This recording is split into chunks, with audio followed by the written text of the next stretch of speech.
Number 13, Landry Young. And number 20, Alex Bedford.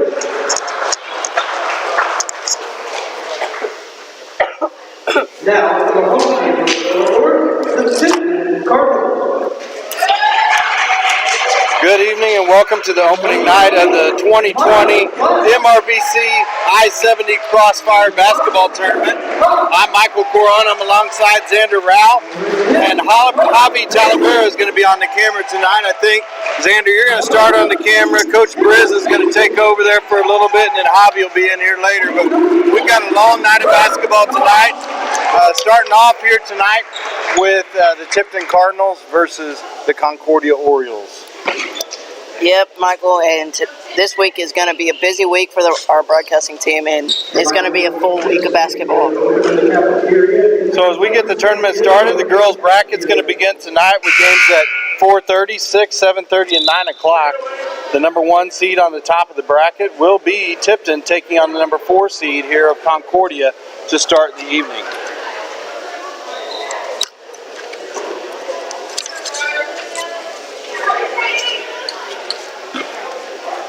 Then we got Santa Fe coming up to take on Knob Noster.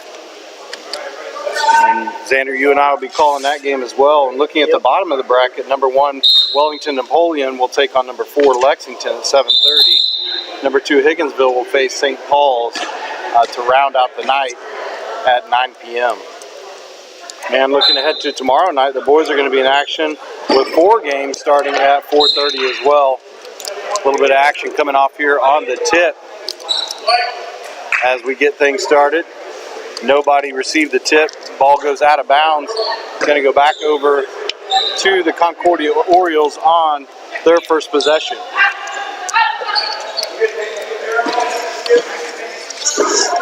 That's the number 20, Haley Dethridge. Kate Cooper with the ball there at the top. Little wheel action here.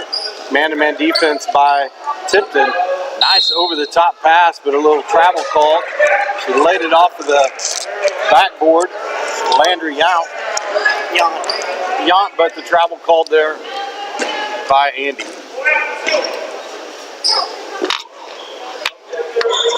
Both teams looking like a little man-to-man. A nice dribble penetration there by number 10, Charlie Bailey. Now Cooper trying to get inside the lane. Kicks it out again to number 13, Yount. Lobbed over the top to Cooper. Cooper able to save it and kick it back up to the top to Dethridge. Dethridge now looking inside to number 4, Hemi. Hemi out to Cooper. Cooper for 3. Nice seal on the baseline to be able to get the rebound there. And the Tipton Cardinals now drive down the lane. Great penetration there by number 5, Brett Cox.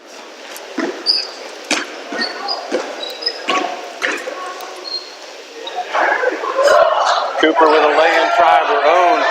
No team able to break the seal as of yet. And looks like the basket's going to count there for the Cardinals. Kenna Bixler. Foul's going to go against number 13, Landry Yount.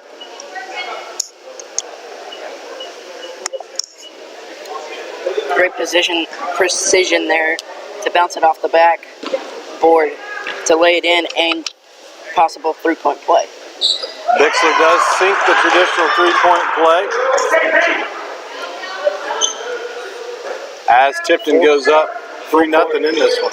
Full court defense. High screen wraparound pass by Cooper. And Cooper right in there to tie it up for the Orioles. On the alternating possession will go right back to the Tipton Cardinals.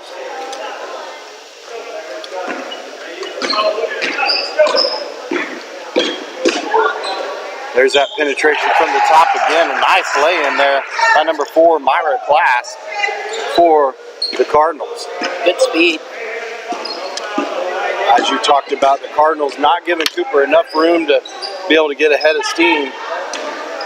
She lays it off. Little dribble handoffs here from Concordia at the top. Nice crossover there by number 20, Dethridge. And a three-point shot. Looks like it was tipped on the release. And here come the Cardinals. That's number 4, Jasmine Russell. Floater coming into the lane there by Landry Yount. And a quick timeout here by Brent Cooper and the Concordia Orioles as they find themselves down early here in the first with 5:42 left. They're down 7-0. So if you're unable to attend the games or watch the games on YouTube, you can follow along on the Knob Noster High School Sports Marketing Facebook and Twitter accounts for updates. And as we have this time out, we'd like to thank our sponsors of the 2020-2021 Knob Noster High School Yearbook, Mama Beans, Rockin' Sports Entertainment, and Sonic right here in Knob Noster.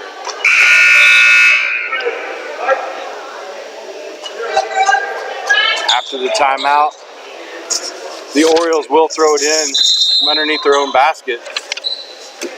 Number 4 is Mira Class, not Jasmine Russell. That is my fault. Up top for the Orioles, nice cut, banged inside, but no call. Got to get space there. Here's the penetration there by Tipton. Great defense there by the Orioles. Number 12, Kaylin Frierking, stepped in there, took the charge for Concordia. First foul called on the Cardinals as well. Tied up there, 1-1. That foul goes against number 5, Brett Cox.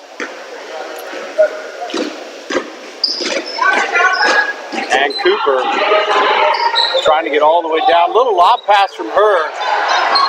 Trying to steal it away as well. Now a little bit of action here over on the far side. Tipton comes up with a loose ball, drives the baseline, tries to float one in. Rebound, though, goes to number 12, Kaylin, for Concordia. Yount for 3, does not draw iron. Rebound there is by Cox. A deep 3 for the Cardinals. Mira Class. Mira Class taking that one from college range. And finally on the board, the Concordia Orioles. Landry Yount lays one in for them on the little putback. 7-2 now.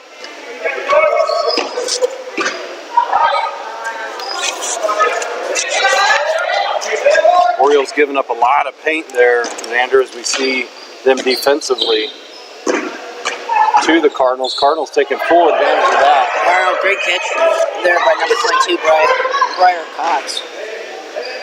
Back to Cox. Cox rewarded for that defensive effort down there. With a little 14-footer, she lays it in and gives them another 7-point lead here. 9-2 to the Cardinals.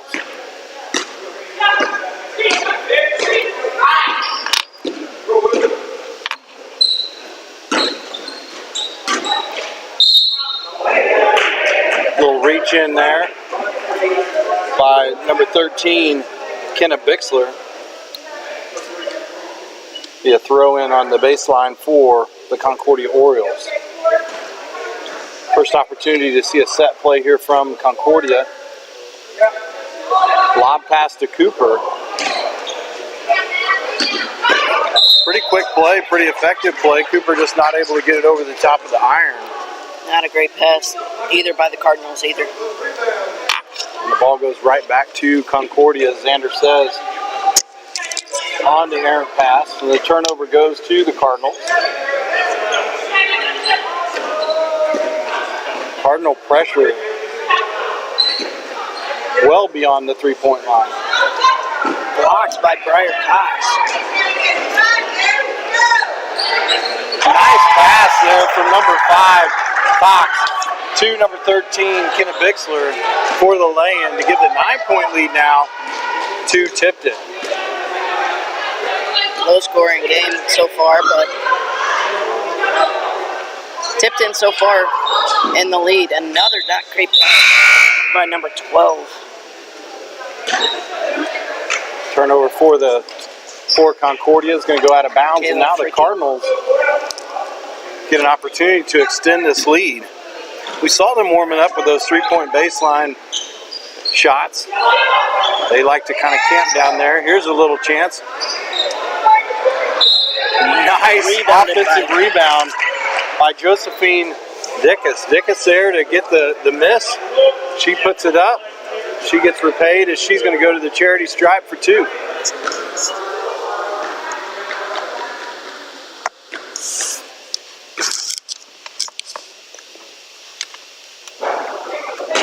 Off the side iron on the first one. Got one more here for Josephine.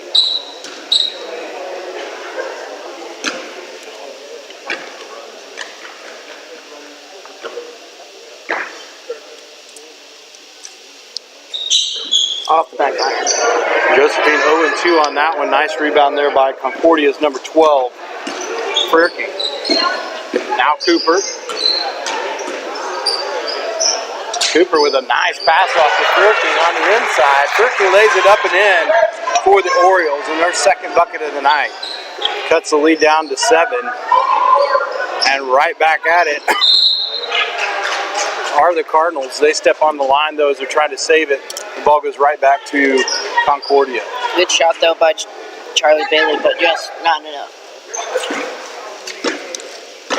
You can kind of see the game plan here by Concordia.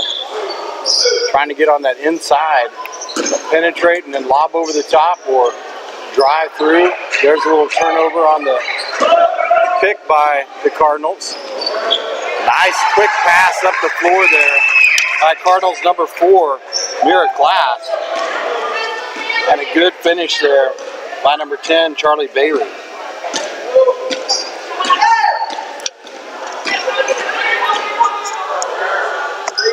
A little step back 3 for Cooper. No good. Off the penetration. Cooper trying to cut into this lead. Cardinals now up 9. There's that baseline look from the Cardinals. This time, though, Fumble. Bailey tries to drive in. An official timeout for a little bit of shoe tying. And the Orioles going to take it underneath their own basket. Cooper bringing it down. Pressure now going to pick up at half court for the Cardinals.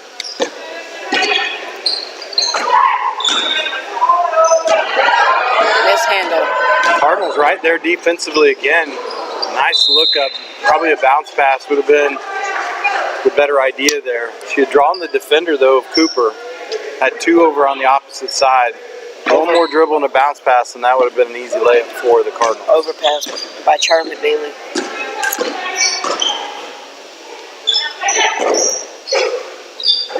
There's that interior pass. Frierke now. A nice little look at a baby hook and tied up quickly there by the Cardinals. Going to go right back to the Orioles. We're going to get to see another set play for them. Last one was a lob to Cooper. This time Cooper going to throw it in for the Orioles. I'd be looking for her on something coming in from the inbounds. There's that same play, though. This time they try to go to Landry Yount. Just a quick lob in to try to catch the Cardinals off guard. It has not fallen for them yet. Great rebound there by Concordia number 20, Haley Dethridge. That was a great shot there by number 4, Mira Glass. That almost went in off the throw. There's Frierke stripped from behind by number 10, Charlie Bailey. Bailey now looking up the floor. Tipton looking to drive. Stripped on that one by Yount as she went in. Tie-up going to go right back to Tipton, though. An opportunity to see a set play for them. A couple subs coming in. A lot of mishandles throughout the first quarter.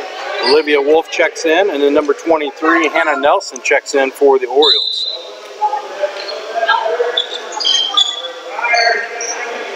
Very similar play, just a little bit different way to get there. And laying it in is number 22, Briar Cox. Great shot.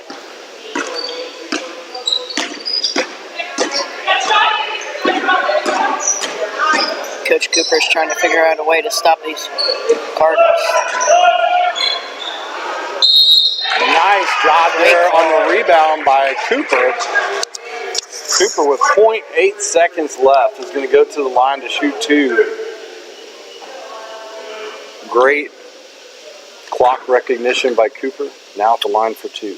One of their 3 seniors as well. That foul goes against number 33, Olivia Wolf, that just stepped into the game for the Cardinals. Cooper's got one more.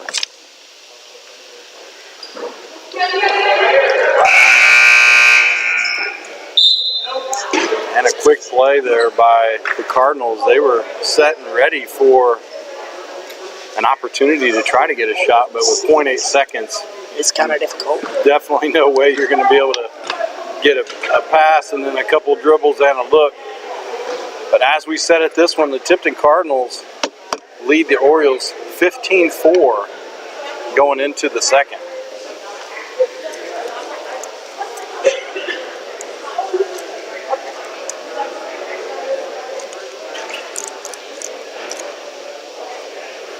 And remember, tomorrow starts boys action here for the Crossfire. And we'll get things kicked off here at 4:30 tomorrow night as well.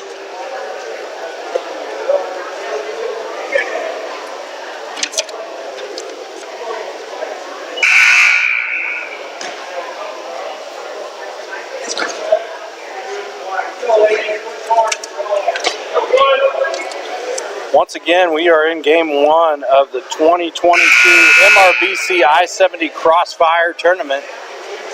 We've got the Concordia Orioles here playing the Tipton Cardinals.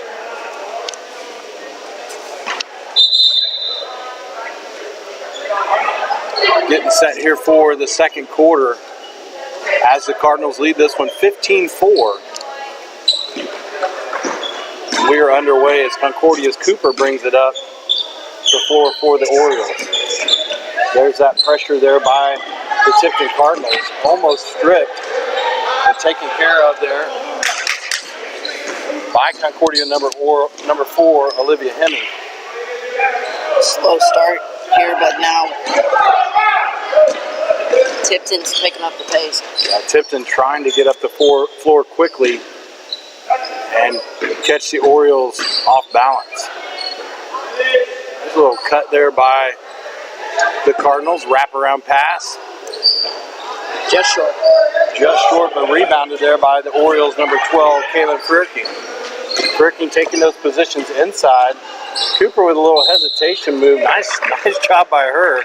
Then trying to lay it in for the Orioles. Smart. Fouled on the play. She's going to go to the line for 2. She's 0-2 tonight, though, from the line as she finished up there in the first quarter with that 0.8 seconds left. Nothing but net on her first one, though, on this one to start the second.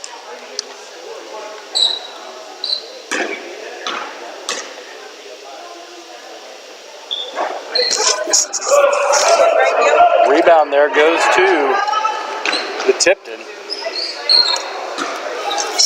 Cardinals now working it around the outside. Nice interior pass there. Number 5, Cox, laying that one in. Good shot. That was a great pass there from Mira Class. Mira's had a couple of dimes that she's dropped in this one in the first half. Long 3 there from Cooper. Pressure was right there from Charlie Bailey. Good shot by number 4, Mira Class. Mira Class just off of the assist, now comes up with a bucket of her own. And the Cardinals have extended this lead to 14. Good pass to Cooper. Overshot. Nice rebound there by number 22, Briar Cox. And just a little mistimed pass there. Cooper with the steal for the Orioles, now bringing it up the floor. Cooper trying to lay it in. Cox trying to keep it. Kicked back out. Now Concordia right there. Good rebound by Briar. Blocked by Kenna Bixler on the shot. Kenna goes in. She's going to get the blocking call and the bucket. She's going to go to the line for 1. Foul's going to go against number 4, Olivia Hemme, for the Orioles. Hemme basically underneath the backboard there for the Orioles.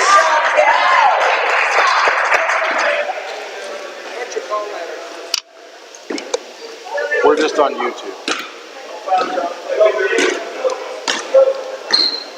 Cooper bringing it up for the Orioles. Tipton 4 fouls. Concordia 3 fouls. Nice look up the floor there by Cox. And an easy lay-in by Kenneth Bixler. Quick timeout here to start the second quarter by Cooper as well. Down 19 in this one, 24-5.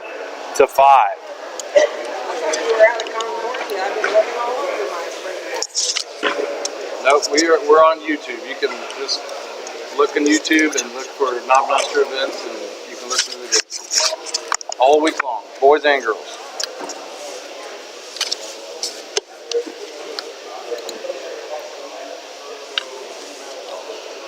I did mute it.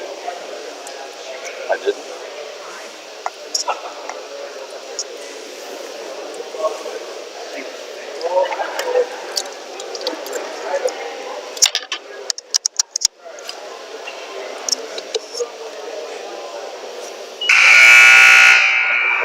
It doesn't look like we have a mute button here tonight.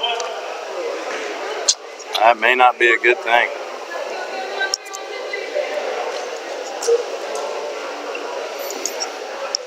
Coming out of the timeout on this one, Cooper not pleased with the defense that he's seeing out of Concordia.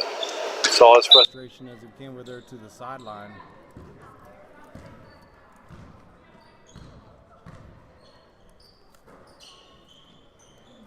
We are hot mic tonight. Nice lob pass over the top.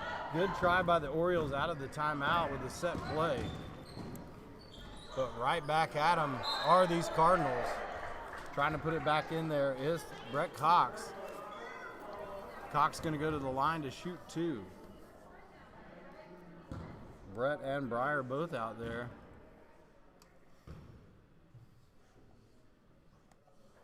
They've done a great job for Tipton here in this first half. Brett able to sink the first of 2.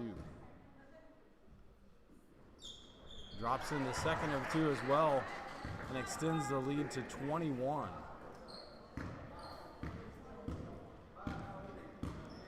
Don't believe Concordia has scored a regular basket in this one. Cooper does have a free throw that she has put in.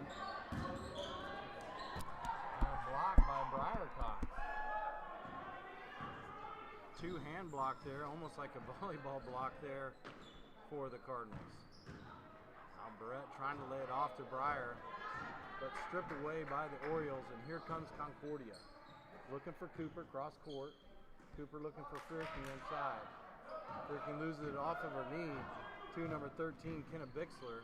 Bixler now to Breyer Cox, and the foul's going to go against Cooper. And Cox is going to shoot 2.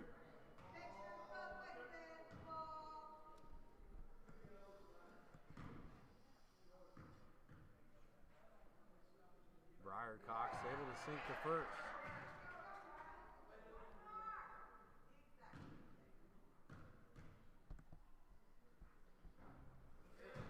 Second one hits side iron, rebound there by Cooper. Cooper now looking up the floor for Concordia. Once again looking for their first bucket. Cooper will lay off to Frierking. And the foul's going to go against Brett Cox of the Cardinals. And Frierking's going to go to the line to shoot 2.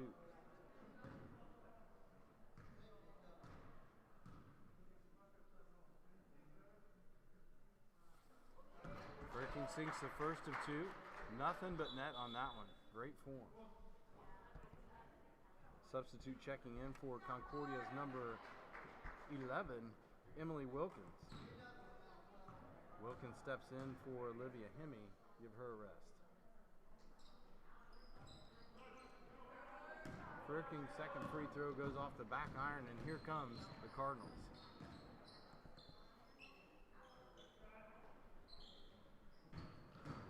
Cardinals penetrate and kick. There's Cox. Breyer Cox with a beautiful step through and lay off the glass. Nice move by Breyer to extend the lead up to 23. 29-6 now in favor of the Cardinals. Cooper able to get deep on that one.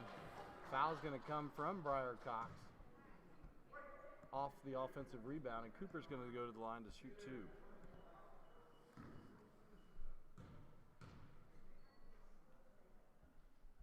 That's why we keep you around, Briz. Get the score up there. Make sure we can see it. It's not right because nobody's keeping track of it right now. It's actually 29-7. Make that 29-8. As both of Cooper's free throws were pure. As she cuts into the lead here of the Cardinals. Briar Cox out to number 10, Charlie Bailey. Bailey for three. She sinks that one home for the Cardinals, 32-8.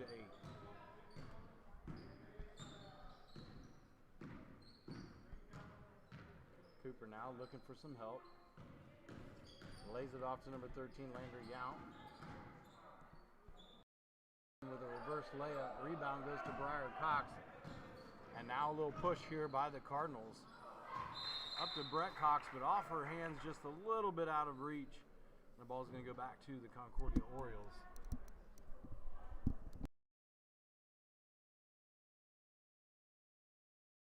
Wilkins throws it into Cooper.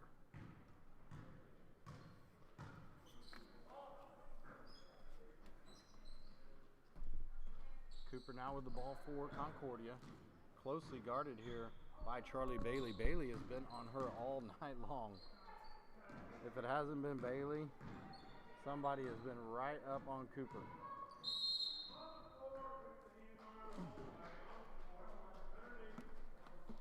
Hand check called on number 10, Charlie Bailey, as Cooper was able to go through there. Now it's a 1-1, and checking into the game for Tipton will be number 21, Josephine Dickus.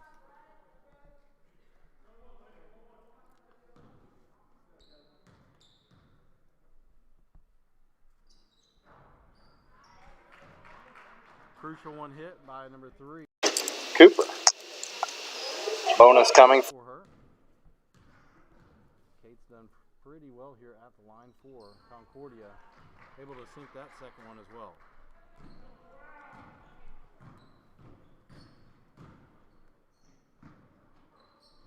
Cox with a nice move again, just a little bit hard off of the glass. Cooper trying to get him to box out. Fricking with the rebound, lays it over to Cooper. Cooper trying to go in all the way. She's going to get the bucket and the call. And that's going to be another one on number 10, Charlie Bailey. Bailey's going to have to come out of this one for a little bit. Sub's going to come in for her is going to be number 33, Olivia Wolf. That is the third foul on Charlie Bailey. I would say that she is done for the half here. 2:20 left in this one. 32-12. Cooper gets her own rebound. Tie-up called here by Randy Dillon on the near side.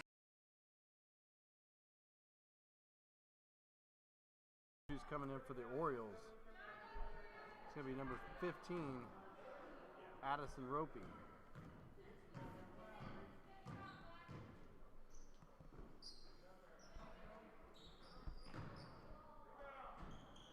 There's Cox with a little baby hook try.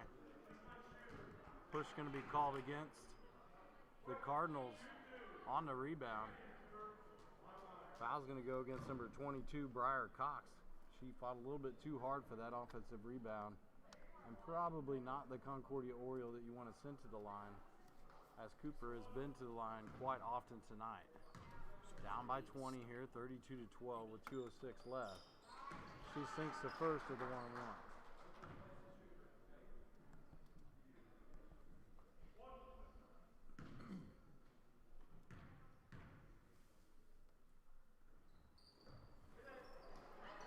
Working with the rebound and a reaching quick call. Going to go against number 21, Josephine Dickus. Dickus reached in on Frierking. Frierking now with a 1-1. Only 2 seconds go off the clock here. Tipton cannot be happy with that defense. Fricking seeks the first. And actually we are in double bonus time, so Concordia will be shooting 2 here on out. The other Oriole that you probably don't want to put on the line is the other one that's shot multiple times tonight from there, and that is Fricking. She sinks both of those to cut this lead down to 17. And Concordia making a little run themselves here in this second period. Under 2 minutes to go now here in the half. Mira Class now guarding Cooper.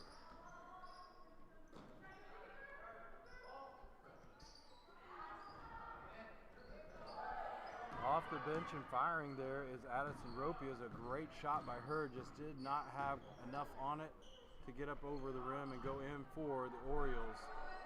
And Briar Cooper decides she's going to take it in to the paint and lay it in for the Cardinals.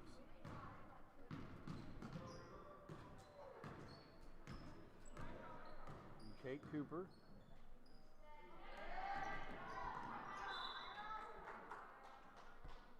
Call it off of the Cardinals. Now the Orioles have a little sideline out of bounds and a substitution coming in for them as well. Checking back into the game for them is Olivia Hemme, and coming out is Emily Wilkins.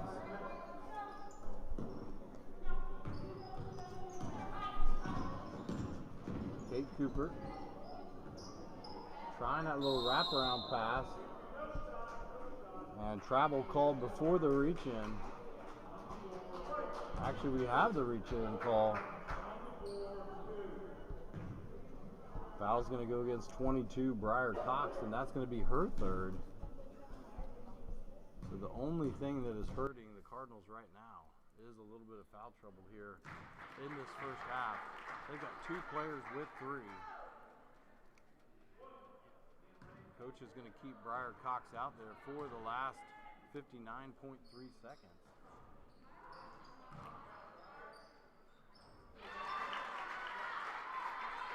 Briar not playing as strong as she normally would right there. She's got a couple blocks here, and Cooper was able to lay that one in. Now Briar not going as hard for the offensive rebound as well with those 3 fouls, so it's going to work in favor of the Concordia Orioles.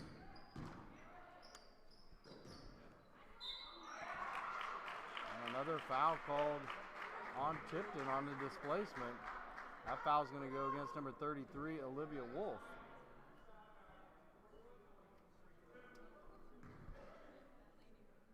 The coach just let them know that 14 of the 18 points, now 15 of the 19 points, have come from the free throw line.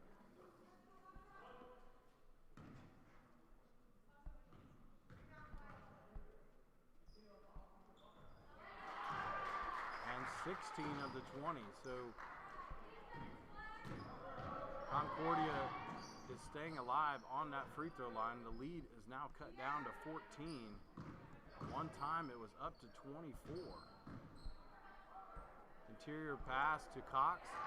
Nice move on the inside by Briar Cox.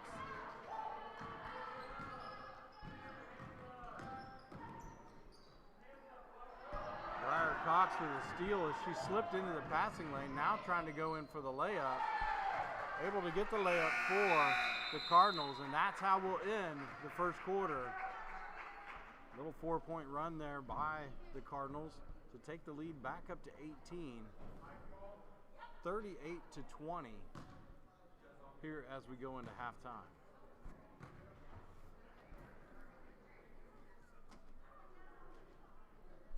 And I'd say we'd take a break, but we've got a hot mic, so no breaks tonight.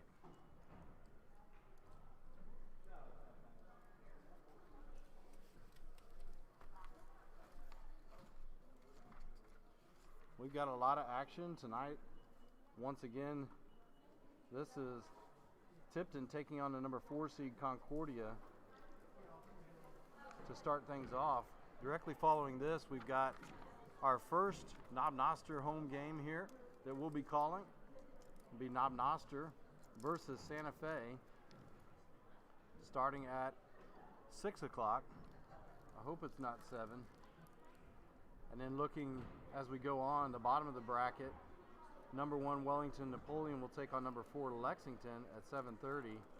And then number 2 Higginsville will face St. Paul's to round out the night at 9 o'clock.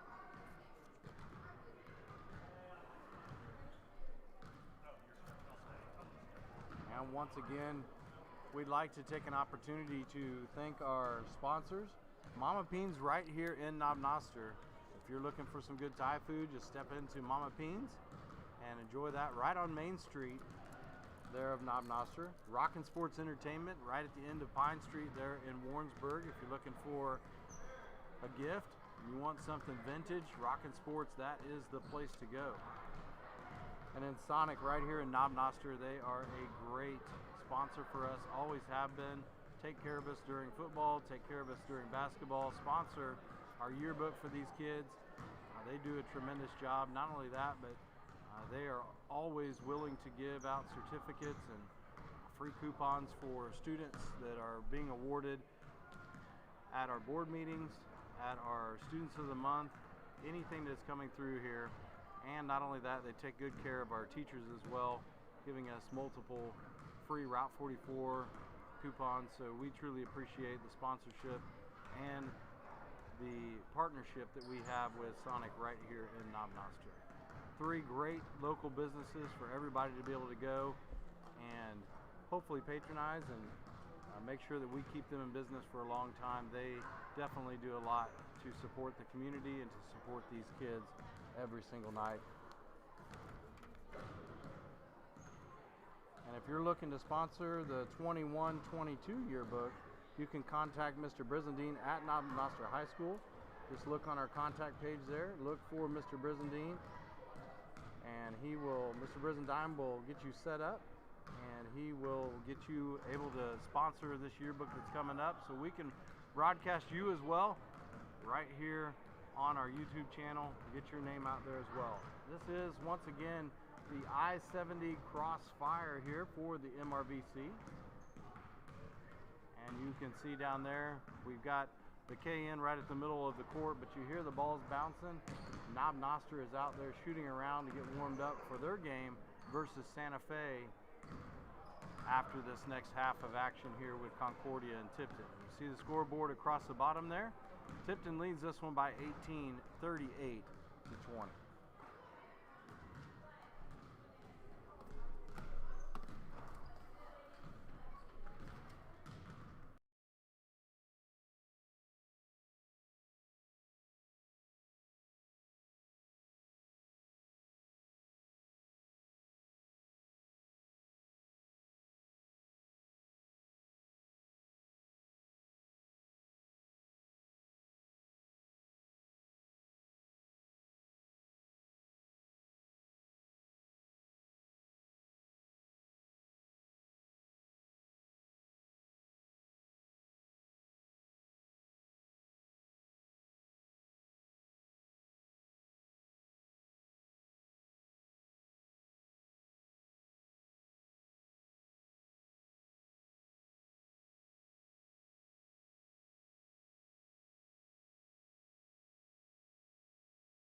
Test, test, test. Rick James, Rick James.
Starting fives out for both teams. We think we've got some of our microphone issues figured out here. We got a mute on the screen. Concordia going to start with things. Cooper bringing it up, closely guarded there by the Cardinals. Remember, that's number 10, Charlie Bailey, who has 3 fouls. Carry going to be called against Bixler of the Cardinals. The ball's going to go right back over to Concordia Orioles. You were muted.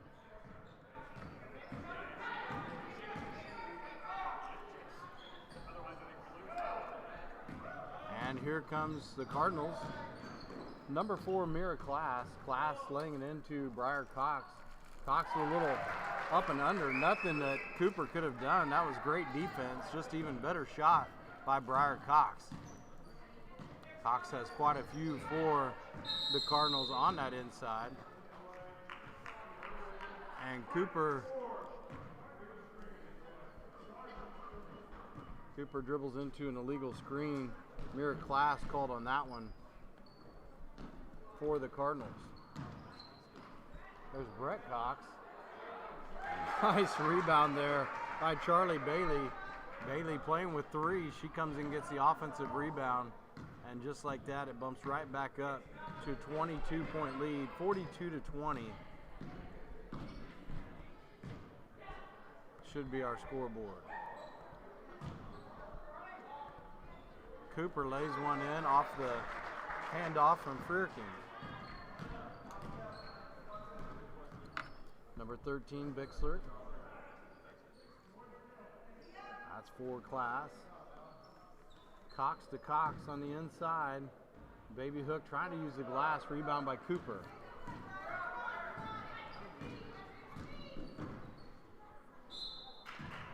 And Brett Cox going to be called on that one as she came through the arm of Cooper.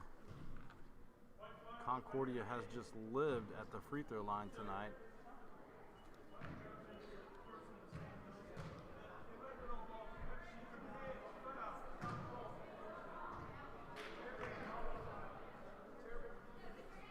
Cooper misses the first, looking to get the second.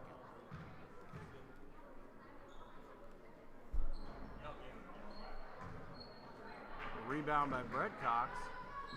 Great rebound. And quickly over to Kenna Bixler. Bixler now to Class. Class back up top to Bailey.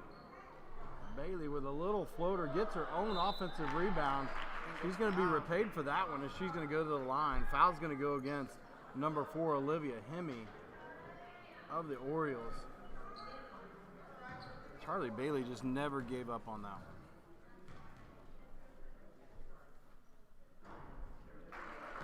one. Bailey puts in the first of 2. And the Orioles are going to sub in number 15, Addison Ropey, for Hemi.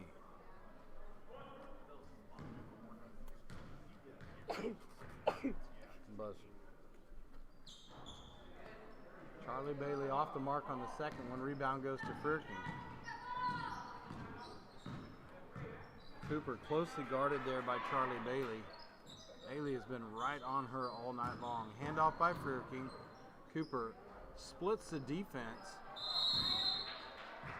And the rebound there is tied up. Nice hustle there by Landry Yount for Concordia, but the ball's going to go back to the Tipton Lady Cardinals.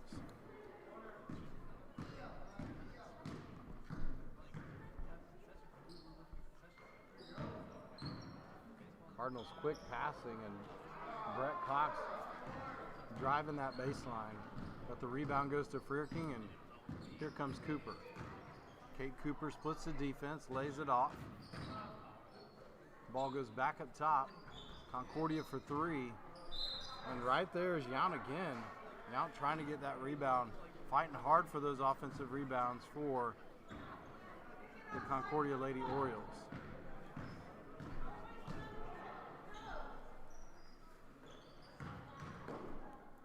There's Briar Cox. You know, Briar just has good footwork, good movement down there. She's got some good moves to be able to get herself just an opening to be able to lay that ball in off the glass. Out to Cooper. Cooper out now. And a three-point shot there comes from Ropey. The ball's going to go out of bounds and go back to the Cardinals. The lead is 23 now, 45-22 for the Cardinals.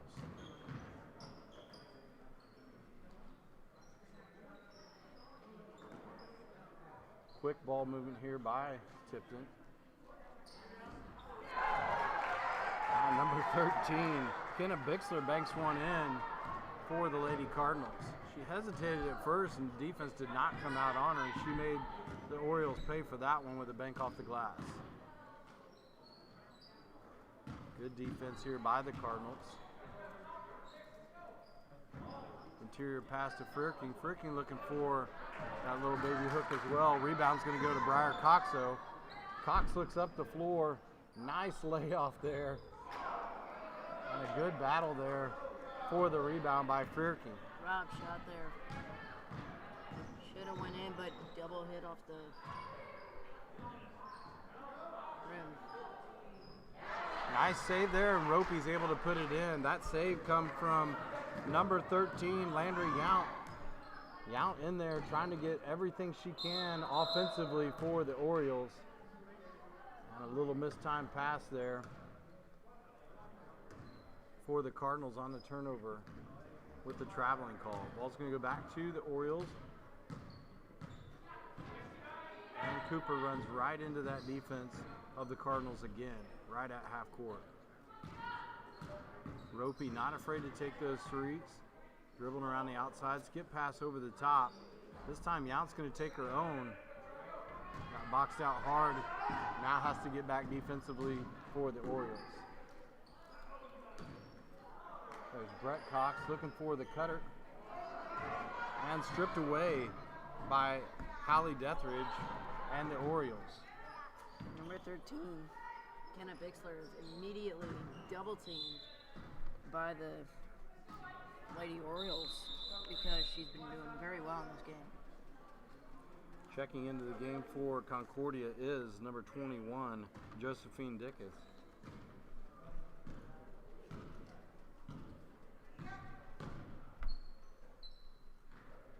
Ball movement here by the Cardinals. Dickus there at the top of the key, lays it off. Looking inside to Briar Cox. There's Bailey on the drive there for the Cardinals. Good drive into the paint.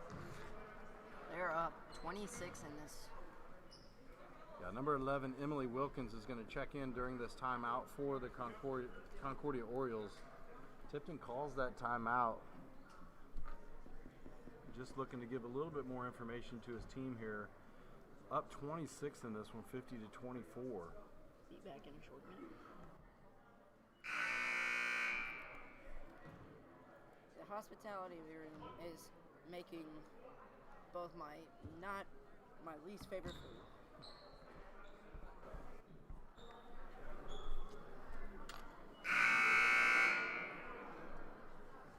So Concordia to throw it in here, down 26, 2:37 left in the third.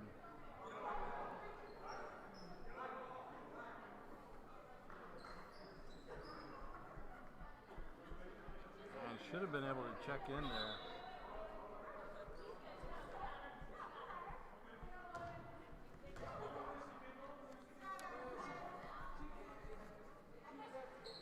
So once again checking in, there is Emily Wilkins, excuse me, for Concordia. And here comes a trap attempt on Cooper. Bailey and Josephine Dickus quickly there on Cooper. Now Dickus draws Cooper. Inbounds attempt to her. Nice pass there by Freerking. Lays it over the top to Cooper. Kate Cooper able to lay it in. Foul's going to go against Dickus. Good shot. One free throw here for Kate Cooper. Cooper rolls it in, cuts the lead down to 23.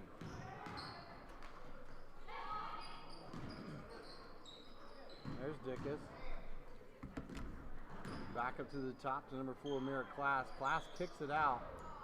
Baseline 3. We saw them warming up with that before the game. No good. Great hustle there by Josephine Dickus and the Lady Cardinals.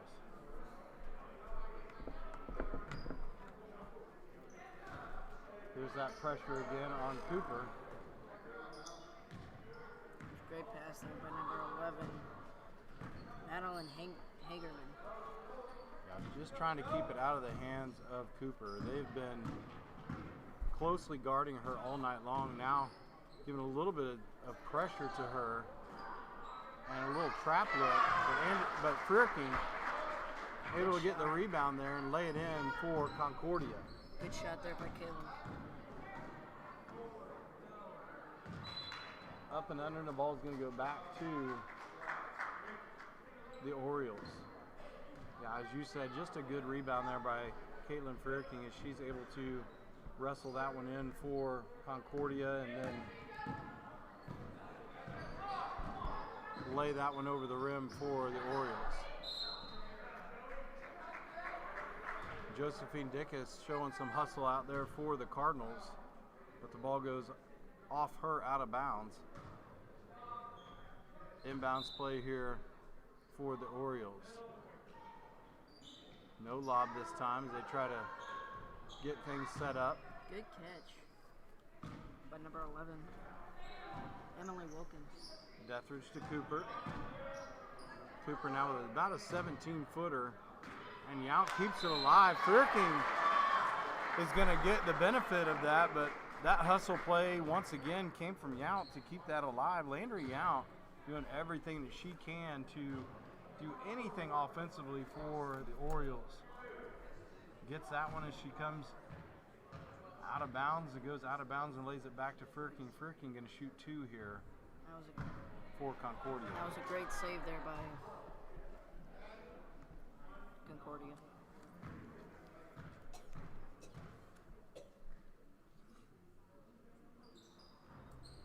Caitlin 0 for 2 on that one.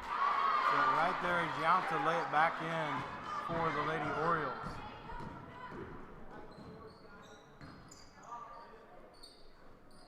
The lead drops back down to 19. Skip pass by the Tipton Lady Cardinals. Nice shovel pass to Briar Cox. Cox just unable to finish that one, but what a beautiful pass there by Mara Class. She has definitely shown us tonight that she can find the open ball player. Good shot. Dickus on the bump there of Cooper. Cooper, good shot.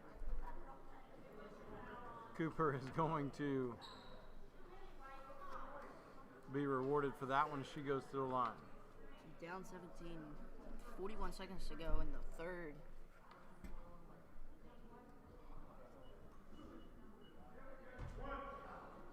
It is just one free throw. The basket was good.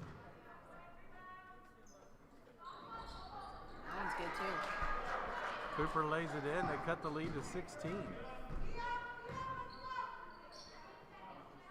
Now the lead has grown to as much as 24. But they just keep putting Concordia on that free throw line. Great rebound. Josephine Dickus with a rebound. Nice layoff there. And who is it again? It's Mira Class. Class is right there to lay it off to Charlie Bailey for the bucket and the Cardinals, but kept alive there by Josephine Dickus. Now a steal here by Kenneth Bixler. That's good. Bixler takes it all the way to the cup for two. And the lead Back just up like to that's 20. back up to 20. And that is the third. Yep, that is how we will end the third. 54-34 in favor of the Tipton Lady Cardinals. Tipton still in major foul trouble, but just 4 in this one. Hey, Miss Ruth, I got new glasses.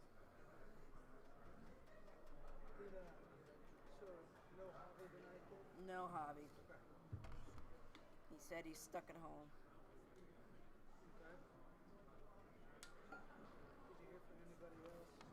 Means you're on the mic by yourself all night. Till 8. I mean, I could probably call Brian. See if he can get here. He's not gonna be here. Have him email you. Okay.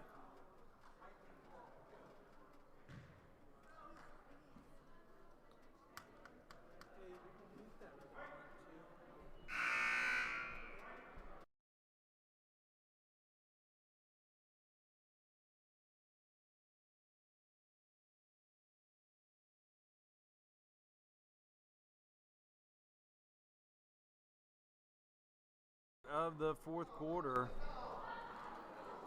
Cardinals up 20, 54-34. Stolen away there by Yount. Out of Cooper. Cooper back to Yount.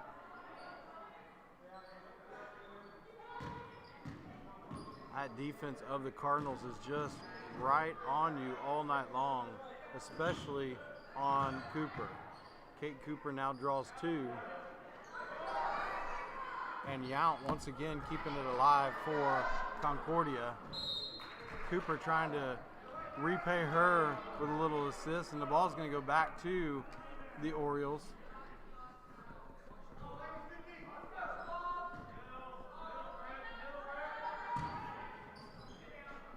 The ball comes in, and Cooper wrangles it in for the Lady Orioles.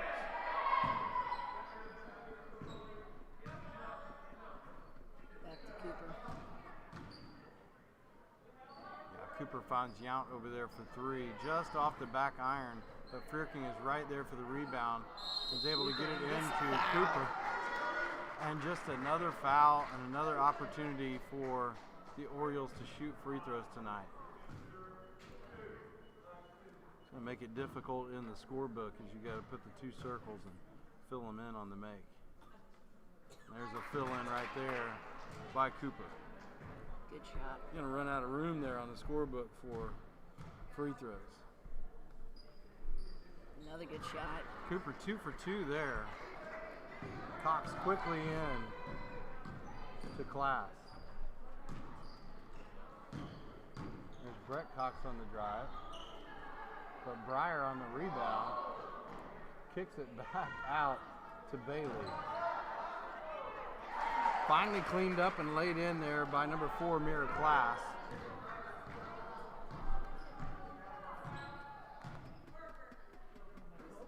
The lead drops back to 20 again. There's Cooper. Frierking off the pick and roll. Nice job there by the Concordia Orioles to recognize that Cooper's going to be double teamed off that screen. A little roll off there by Frierking. But coming right back down for the answer is Mirror Class.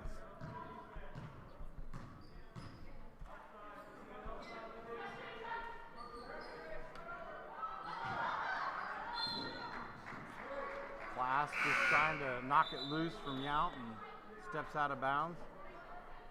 Now checking in is Kenna Bixler. Good try, but nothing there. Cooper to throw in for the Orioles. Good Into catch. Yount, almost out of her reach. It's like a Travis Kelce drag in right there.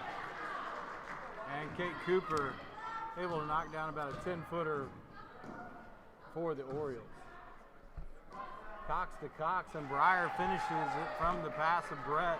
The lead goes back to 20, 60-40, with about 5:45 left in this one. Low scoring game in the beginning of it, but now 100 points total scored by combined.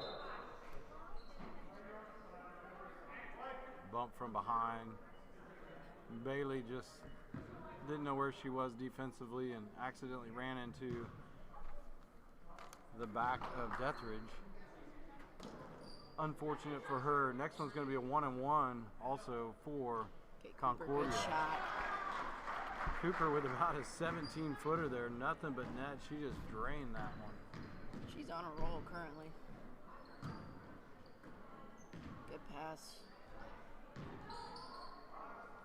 Good shot. A little floater there by Charlie Bailey. Nice way to move the ball around there by the Lady Cardinals. Kate Cooper got it. Cardinals trying to keep it at 20. They've done everything they can to leave it there. And Cooper's doing everything she can to cut into that lead. Back iron. Here comes Class. Class Good out to Bailey. shot. Three-pointer is good by Charlie Bailey. You knew it was coming because they just warmed up with those threes at the beginning of the game, most of the time down there on the baseline.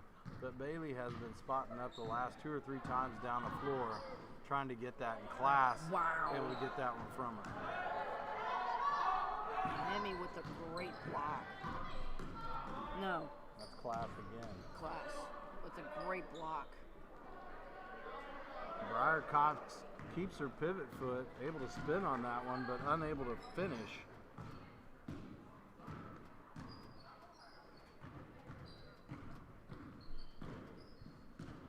Tipton's glad that those girls are just juniors. They're going to be able to get them back for another year. Nice strip right there from Kenna Bixler.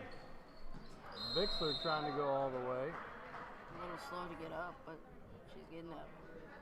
Bixler on Tipton side is the only senior on their side. On Concordia, they have got 3 in Dethridge, Yount, and Cooper.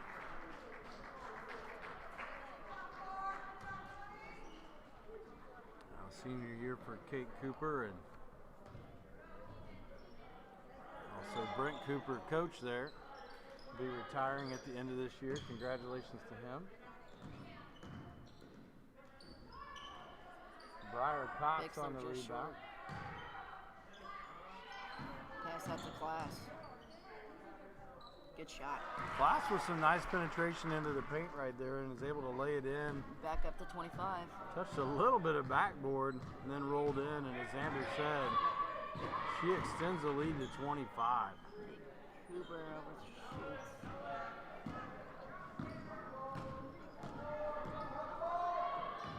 Great block by Kate Cooper, but not enough. Right there was Briar Cox keeping it alive to Class. Class unable to finish. Now Class Yount. fighting for anything, but Yount not letting her. Jumper, no. Here comes Class looking up the floor. Just behind Briar Cox, and Wasn't ready for it. Briar just looks exhausted. She looks pretty tired out there. Josephine Dickus, though, comes in for Brett Cox, her sister. Briar just looks a little winded out there. She was unable to bring in that pass.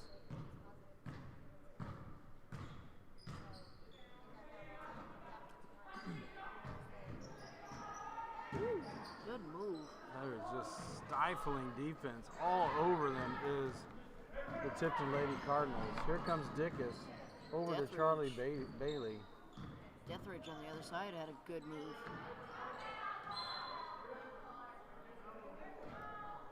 Ball's tipped and goes out of bounds. It's going to go back to the Lady Cardinals.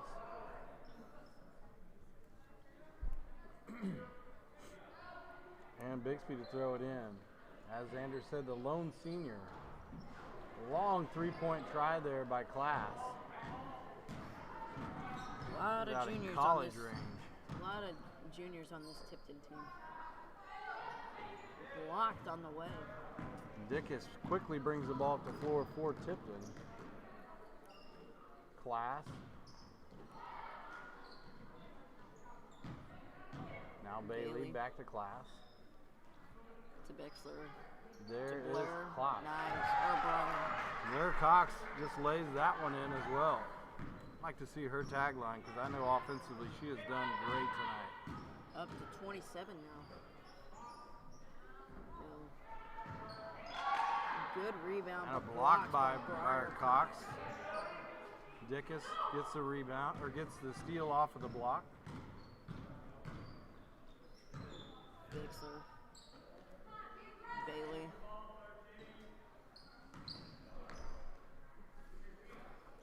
And there's Charlie Bailey for three. No. Blair Cox right there to steal that rebound over the top of Concordia. Good shot, but nothing there. Yeah, but Class is going to go to the free throw line. Bumped on that one, almost bumped totally out of bounds. Class, only a junior, get to have her another year, along with Cox, both of the Cox sisters, Paige Whitman, Olivia Wolf, Josephine Dickus. Tipton able to clear their bench here with 1:14 left. They're up 69-42 in this one. 23, that is Paige Whitman. 33, that is Olivia Wolf. 11 is Madeline Hagerman. And then Class. And 2, Raylan Potter also checking in for Tipton. Good rebound by Olivia Wolf. Class is the only starter to stay out there for Tipton. They're up 70-42 in this one. We're under a minute here. To go, and good shot. Three-pointer goes in for Paige Whitman. Nice look for her. She extends it 135. for Tipton. 135 combined points in this one.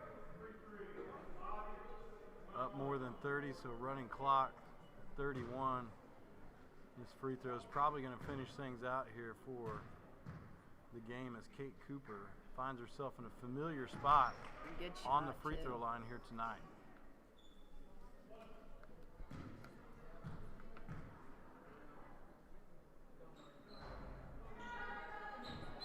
Out of bounds. Cooper honestly has just made a living from that free throw line here tonight. That is game. Finishing things up here with a 30-point win here for the Lady Cardinals, 73-43. Xander, what do you think about that one? Very strong offense with the Tipton Cardinals. Also great defense, as they were doing full court defense throughout the entire game. But great try for Concordia, but nothing was just popping up for them.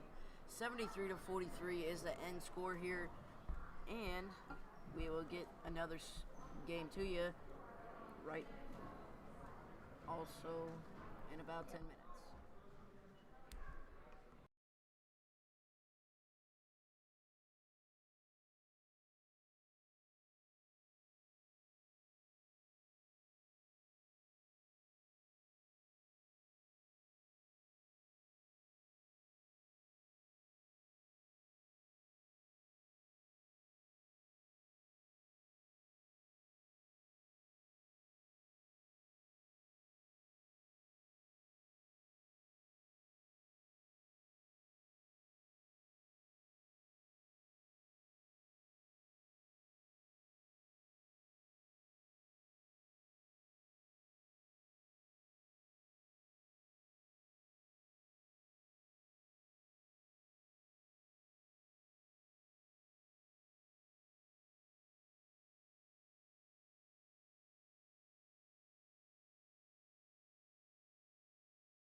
Welcome back for game number 2 in our 4-game slate tonight.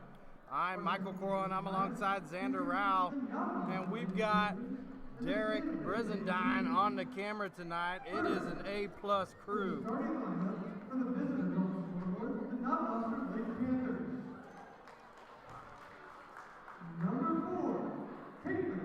Game number 1 tonight. Xander, how'd that finish up? That finished up with Tipton coming out as the winner against Concordia, 73-43. Really a one-sided game throughout the entire game. Yeah, we'll talk about the first game and recap it also just a little bit probably at halftime. But just remember that all these games are going to be streamed live on the Knob Noster High School events YouTube page. And the stream link for each night is going to be posted on the Knob Noster High School sports marketing page.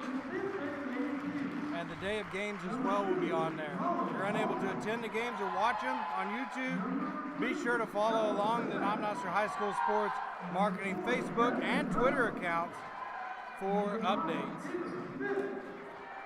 And before we get started tonight, we'd like to step out and we'd like to thank our sponsors for the 2020-2021 yearbook. Those sponsors are Mama Peen's right here on Main Street in Knob Noster, Sonic of Knob Noster, and then Rockin' Sports Entertainment, downtown Warrensburg. We get an opportunity tonight here, Xander, to call our first one for the Knob Noster Lady Panthers for this season as they kick off here in the I-70 MRVC Crossfire, taking on the Santa Fe Lady Indians.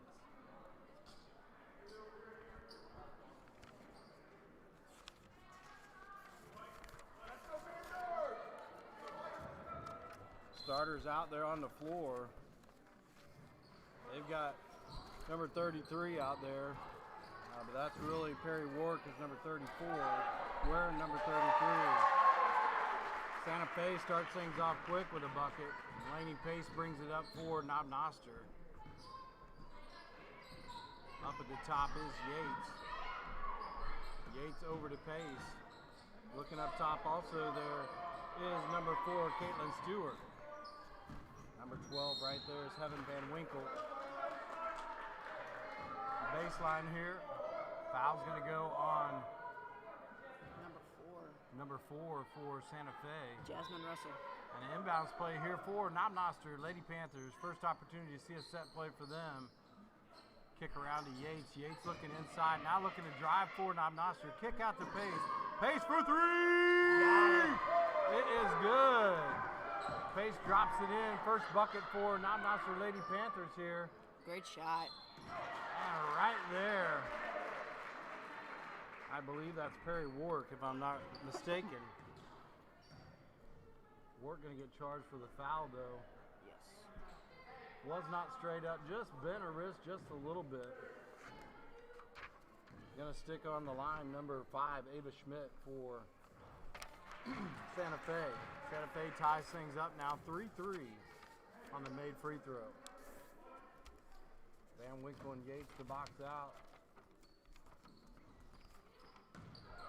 And Heaven Van Winkle grabs that rebound and kicks it over to Yates. Yates now brings it up for Knob Noster. Looks inside, a little bit of a trouble now. Laney Pace with the ball at the top of the key for the Lady Panthers.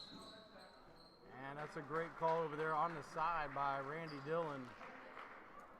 Dillon able to see the ball was not touched before it went across that timeline. Pace touched it again, over and back to call. Now Santa Fe number 2, Molly Malter. To Jasmine Russell, back to Malter. Now kicks over to number 12, Cameron Dankenbring. Get number 3. Dylan went back and gets fouled, I believe, by Jane Yates. That's going to go against Jane Yates, and Yates has got to keep herself out there. Some of those fouls, she's got to let go. A little push on the inside. Nice defense by Yates. 3 seniors out there for Knob Noster. Heaven Van Winkle, Riley McKenzie, and Jane Yates.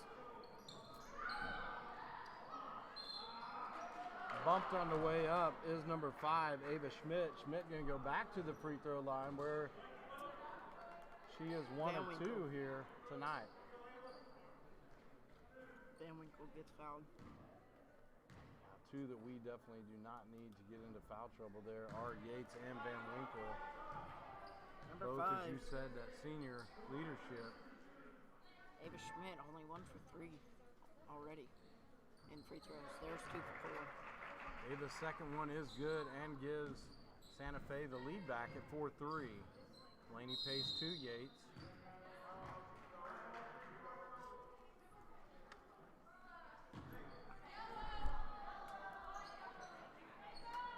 The reason why that's called an over and back is Yates actually took off from behind the line, never touched on the opposite side before making contact.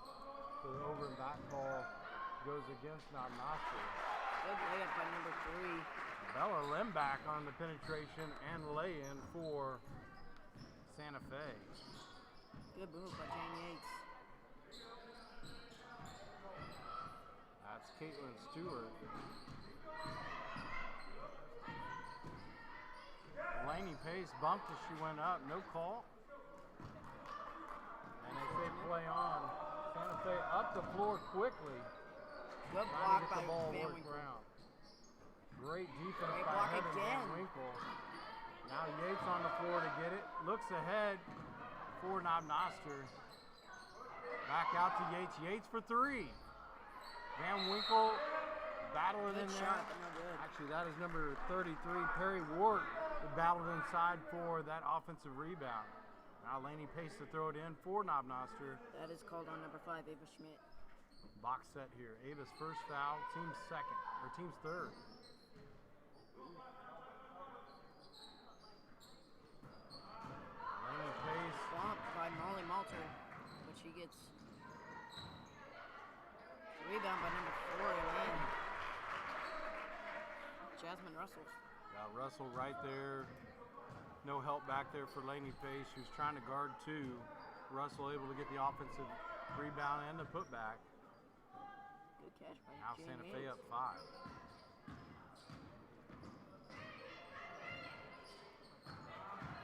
Stripped away by Santa Fe. A little extra step there Yep. to get the turnover. 5:07 left here in the first. Santa Fe up 8-3. Ball going to be thrown in here on the sideline. Great defense, but not a great possession.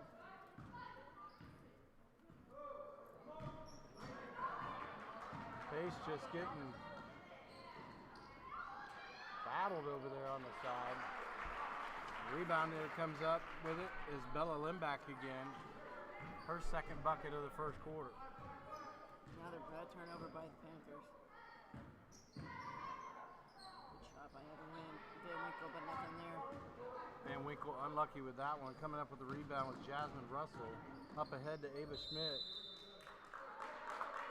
Ava Schmidt Set it just off throws of it her out. knee and throws it out of bounds. Going to go right back to the Knob Noster Lady Panthers. Down 7 early. Yeah, Lady Panthers offensively just struggling to honestly get the passes off as Santa Fe is really coming through those passing lanes hard. Almost another turnover right there for Knob Noster. Heaven Van Winkle comes up with it. And just out of the reach of Laney Pace. No way she was able to get a hold of that one. The ball goes out of bounds and right back to Santa Fe. Number 4 is subbed out by number 15, Atlee Lark.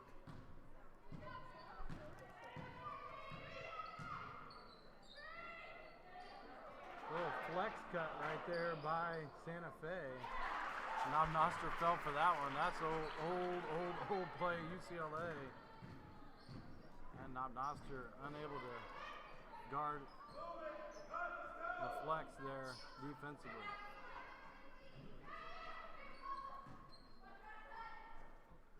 Work up to Van Winkle.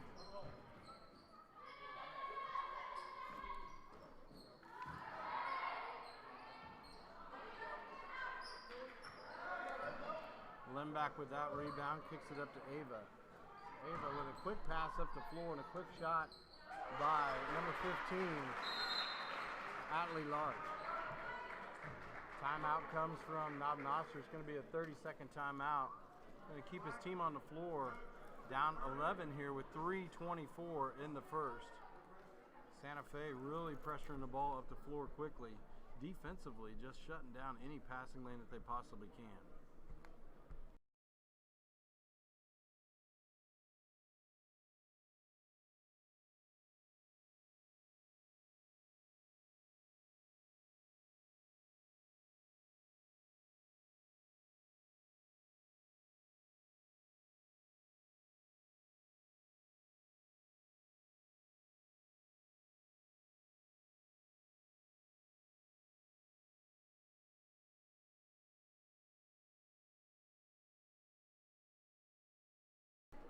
Scoreboard up there now for you to see. Santa Fe up 14-3 here, 3:24 in this one. Couple subs come in for Knob Noster as Laney Pace gets a rest. Stepping in for her is Sierra Harris, number 20. Yates now at the top. Sierra Harris Looking to penetrate through. Also a senior. Quick hands there by number 2, Molly Malter. Malter able to lay it in. Molly just defensively overplaying. See a great opportunity to run a little backdoor cut on Molly Malter as much as she's overplaying her man defensively. There's Heaven Van Winkle looking to drive the baseline. Now another passing lane strip there by Ava Schmidt, number 5. Bucket and the foul for Ava. Foul's going to go against number 4, Caitlin Stewart. And it looks like Laney Pace is going to step in for Stewart. That's Stewart's first personal. Team's second. It is a shooting foul, so Ava will go to the line. Now Noster down 15, now 18-3.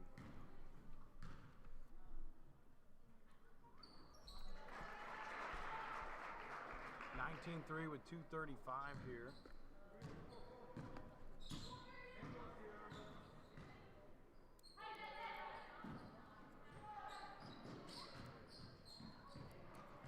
And Jane Yates closely guarded by Lembach. Three-point attempt there was by Heaven Van Winkle. Now quickly up the floor are the Indians. Nice tip pass there by number 15, Addie Lark. She tipped it over to Cameron Denkenbring. Denkenbring lays it in. Yep, the Lady Chiefs are here, 21-3.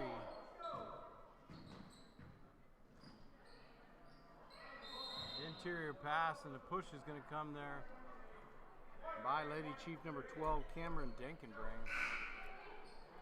Foul's going to be called on the floor. Now Noster's going to be throwing it in. Sarah McCardle coming in for Ward.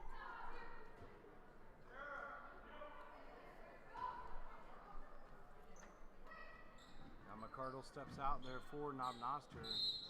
Van Winkle, a couple extra steps on that one.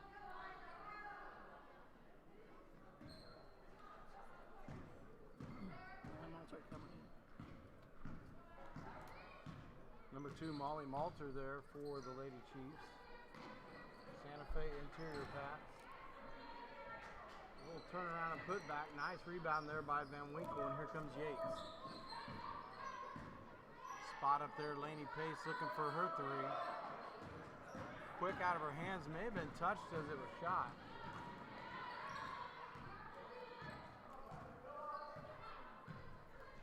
Molly Malter, only a sophomore. She's playing very well in this first quarter. Illegal screen called against Emma Michael, who just stepped into the game for Santa Fe. Now checking in for them is Sophia Bolster.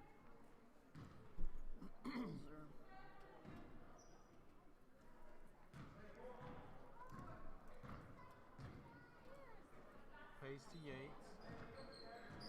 Looking inside to McCardle. McCardle working hard inside the paint. Laney Pace saves that one from going out of bounds. And 21 on the hand check for the Santa Fe Lady Chiefs as well.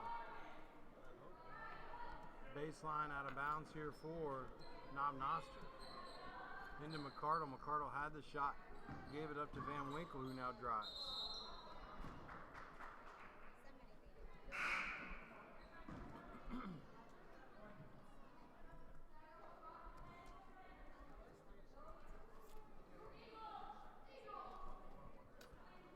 Noster just unable to get anything started offensively. The 3 points up there from Lainey Pace on one made bucket. A little slip screen there by the Lady Chiefs. Number 12, Cameron Dankenbreen. Nice play by Santa Fe. Yates at the top. Sierra Harris to her right. Lays off to Heaven Van Winkle on her left. Van Winkle gets her own rebound. Gets a foul. And takes it right in. Van Winkle, for the offensive rebound effort, she's going to get rewarded and go to the free throw line to shoot 2.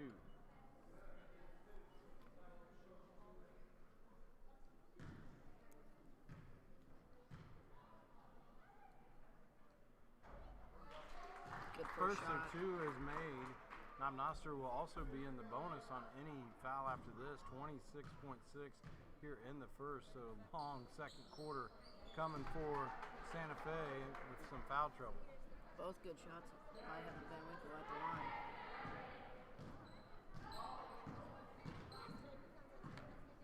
Two free throws for Van Winkle. Both of them go in. Knob Noster now with 5 up on the board. Tough shot there by Molly Malter, but she's able to knock that one home. She lets it fall. Yates at the top of the key wants a 3. Good rebound by Sarah McCardle, but no time left. Yeah, nice job there by Yates. Just good clock recognition for her to be able to take that. McCardle was right there, just as you said, Xander. No time to put that one back up. Knob Noster in a big hole, though, here in the first quarter. Down 25-5. As you said, 20-point deficit going into the second quarter. One saving grace they've got here is they're looking up there and seeing that Santa Fe has some foul trouble. Next foul for them is going to put them on the line for the one-on-one. So Knob Noster should be a little more aggressive attacking the basket, trying to draw some fouls, and see if they can get on that free throw line and cut into this 20-point lead here going into the second quarter.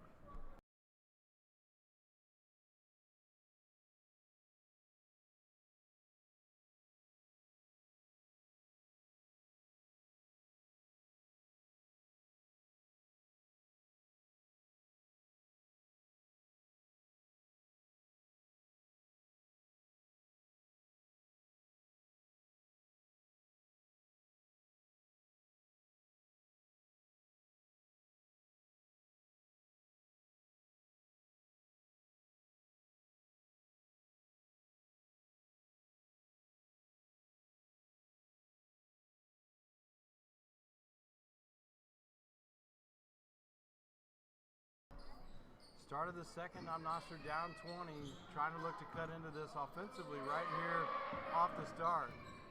Yates to Van Winkle, Stewart to her right, Lainey Pace to her left. Van Winkle lays it off to Yates. Nice wraparound pass, but a great block there by Bella Lembach. Perry Work was right there for Knob Noster. A beautiful wraparound pass there by Yates, but a baseline out of bounds for the Lady Panthers. Into Stewart. Stewart out to Yates. Yates at the top of the key, looking for that 3. Nice rebound there by number 24, Sophia Bolster. Taken right back, though, by Jane Yates. Personnel T. It's Bolzer, not Bolster. Bolzer? Bolzer. Bolzer?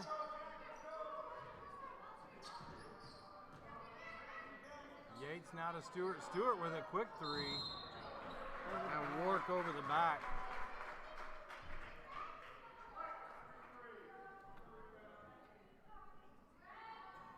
Oh, Rick Schmidley right there on that one. The over the back call. Second foul for Ward. 5th team foul for Knob Noster. 1 to give before the 1 away. Good steal by Jane Yates looking up the floor for Stewart. See if Stewart can finish this one. A little hard off the backboard, comes off the front iron. Lembach now up to Ava Schmidt. And Good Yates catch unable by to, Yates, but just unable to run it down. She goes out of bounds. Thrown by Jasmine Russell now and the Santa Fe Lady Chiefs.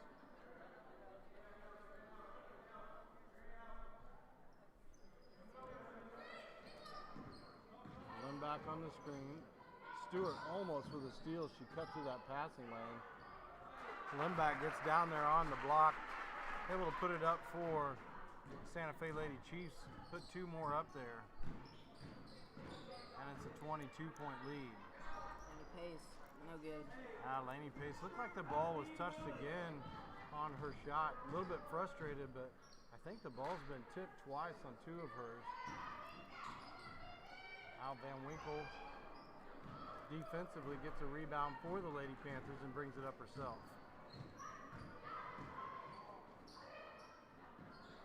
Van Winkle with a shot. By herself. A Nice three-pointer. She wants a 3. She's got a 3. And a little timeout coming. Quick timeout here. 30-second timeout by the Santa Fe Lady Chiefs. He did not like the defense that he saw right there. Yates back to Van Winkle. She had plenty of time to step into that one. Knocks down a big 3 for her 5th point of the night here. And 5 of our 8. The only other points coming from Laney Pace on a 3 as well. The rest of it the free throw line for Knob Noster Lady Panthers. Down 19 here. 27 to 8.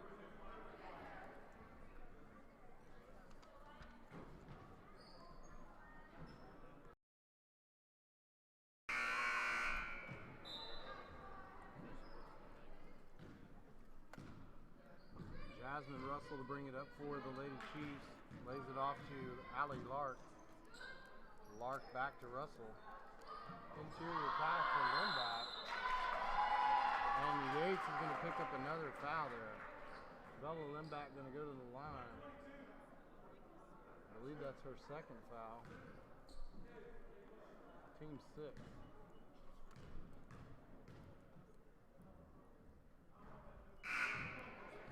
Limback short on a 1st, and checking in for Knob Noster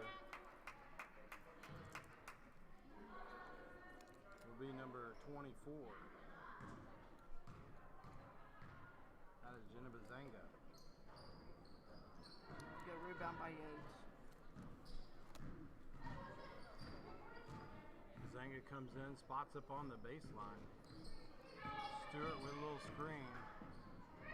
Another nice pass into Wark. Wark just unable to handle it. May have been just a little bit long. It also may have been tipped. They say it was tipped because it went out of bounds on Santa Fe. So Knob Noster to throw it in. Laney Pace to throw it in. Cameron Dinkin for the coming in Panthers. for Sophia Bolzer. Stewart with a quick shot, but Limback with 2-hand block on that one, like a volleyball block. Good interior pass right there to Limback. She's able to fight through the contact and lay it in as well for the Lady Chiefs.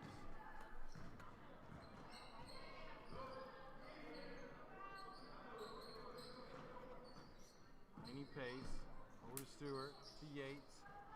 Limback out on her. Back to Laney Pace. Stolen. Right back though by Yates. And Pace set up for 3. It looked like she got her feet set on that one. Stewart with a long rebound. Jenna Bazanga grabs the rebound for the Lady Panthers to keep it alive. Good rebound too. Young squad out there right now for the Lady Panthers. A lot of injuries plagued with here to start this season, all for Knob Noster. I see Sullivan out. I see Huntsman out. Just a lot of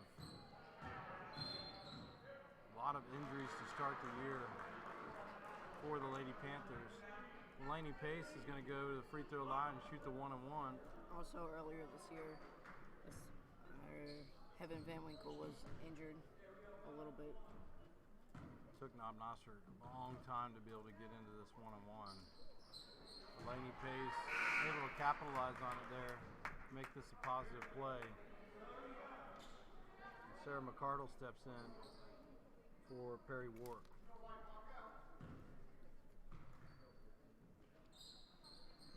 Laney Pace, 2 of 2. And she's got at least five of those 10. The other 5 Heaven Van Winkle. are Heaven Van Winkle.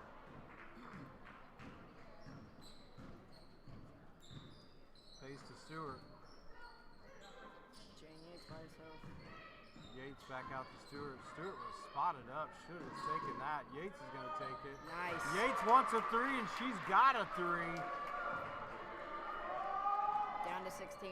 First bucket of the night for Yates, and she just picked up her third foul with 3:47 left here in the second. She's going to have to come out.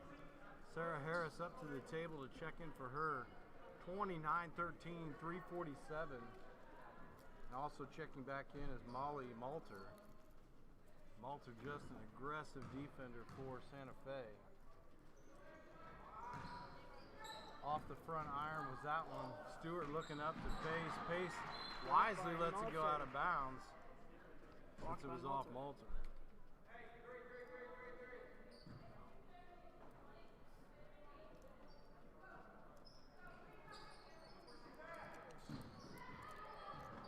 Interior pass to Jenna Bazanga, knocked out of bounds by her, says the official.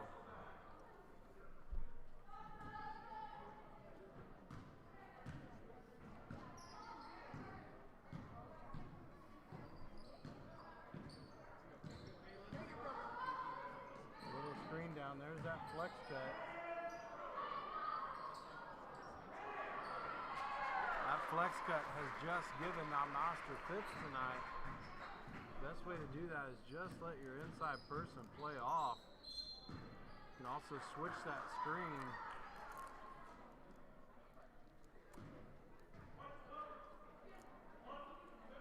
You got to figure out a way to stop that flex cut from killing us. That's an easy layup on the opposite side.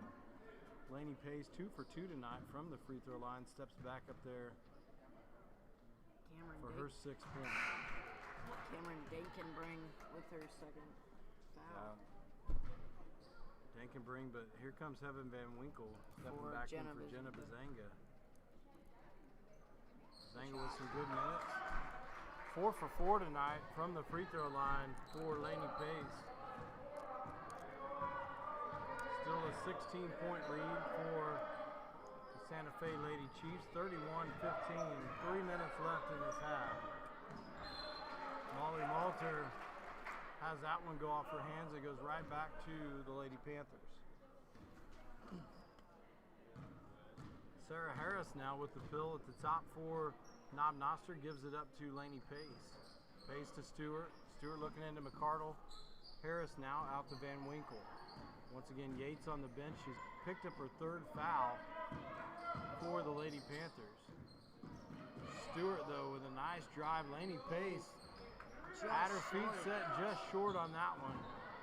And Van Winkle trying to battle for it. Does not get it. Good fight.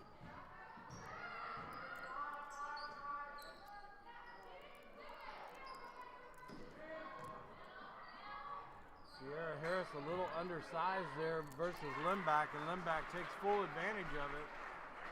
Getting her own rebound and putting it back in for the Lady Chiefs. Lead is up to 18 now. Now Stewart to Harris. Harris now to Van Winkle. Van Winkle for 3. Her 2nd of the night as she steps into another one. Van Winkle has 8. Great shots. Van Winkle with 8. Lainey Pace with 7. Actually, I believe Lainey Pace has 9. She has 7.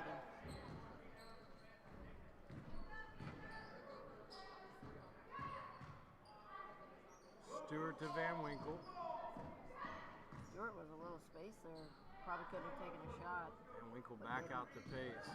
Pace drives in, it squirts loose and goes over to Stewart. Stewart for 3 from that baseline. Now Molly looking up the floor. All the way up for number 12, Cameron Dankenbring. Fastball type of a pass. Now Dankenbring had a little trouble handling it, but was able to get it under control and put it in for the Lady Chiefs. Good catch by Caitlin Stewart. 17-point lead now. Van Winkle, no. Sierra Harris on the rebound. Nice job by Harris to put that one back. Van Winkle was wanting another 3. Just barely missed that one. But thank goodness Harris was right there.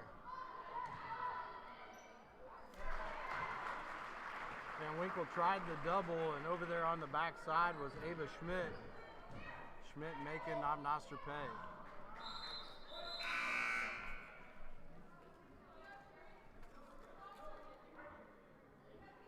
Lot of save. 15. Outley Ward comes in for number 4, Jasmine Russell, and then 24 comes in for 24, Sophia Balzer. Bolser with a great screen for Limback. She slips it back door. Lob over the top, 39-20. We're going to go into halftime here. Knob Noster with 5 seconds left. Sarah McCardle with a great move on the inside. Just unlucky on finishing that one. And that's where we'll end the half here. Knob Noster down in this one, 39-20. Santa Fe Chiefs able to do whatever they want offensively here on Knob Noster.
And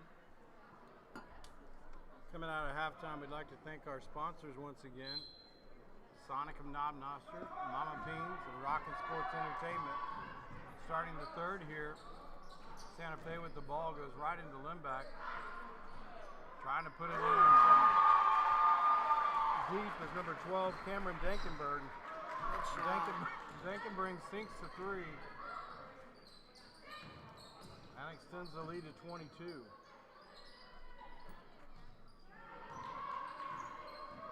Laney Pace looking inside for Ward.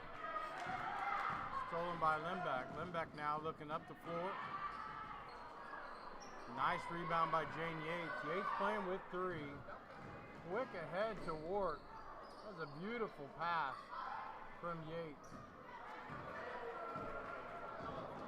Couple Knob Noster Lady Panthers hit the floor. And foul's going to go against Stewart. It looked like Cameron Dankenberg tackled Laney Pace.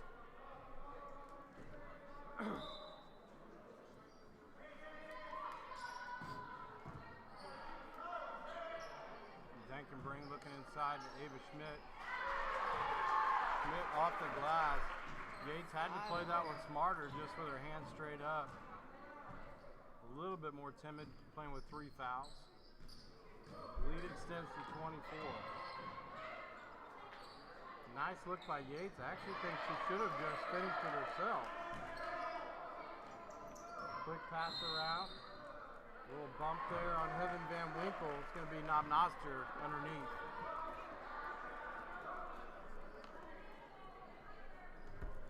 They're going to call that on number 4. It's her second. Team's first here in the second half. Van Winkle with the ball at the top. Ward trying to work on the inside.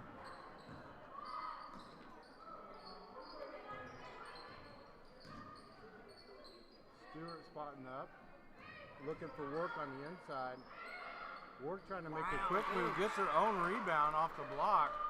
Is able to put it back in and cut into the lead to 22. 44-22 with just over 6 minutes left in this third quarter. Great shot. Knob Noster trying to get themselves back in there. Heaven Van Winkle presses through that passing lane. Now Molly Malter. No.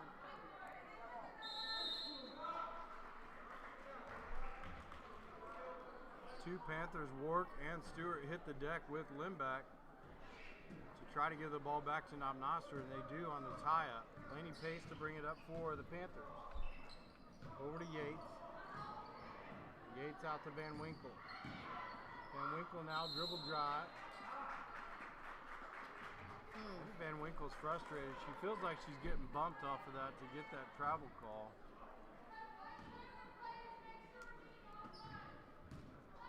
She only took 1 step. No, she hopped on that leg once. Nice job there by Jane Yates through Limback. Limback posting up on Yates. Yates got to be careful with Limback. With those 3 fouls, she can't pick up her 4th here this early. Yates at the top looking into Ward. Ward puts her head down, takes 1 dribble, tries to lay it in. Molly Malter over to number 15, Adelaide Lark. Lark lays it in. Little floater for the Lady Chiefs, 48-22.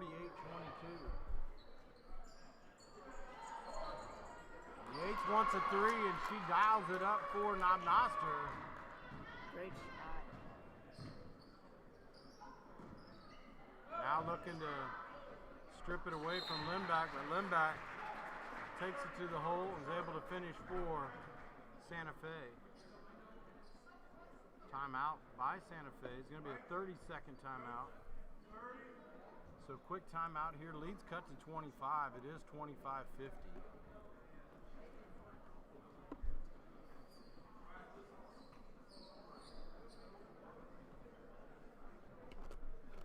And once again through this timeout, thank you to our sponsors. Mama Beans right here on Main Street in Knob Noster. Sonic also on Main Street just across the tracks. And then Rockin' Sports in downtown Warrenton.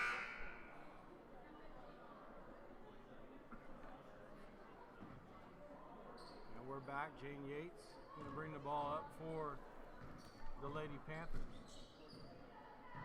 Yates at the top over to Van Winkle, looking into Ward. Now back up to Laney Pace. Molly Malter on her. Pace this time a lot more aggressive going at Malter.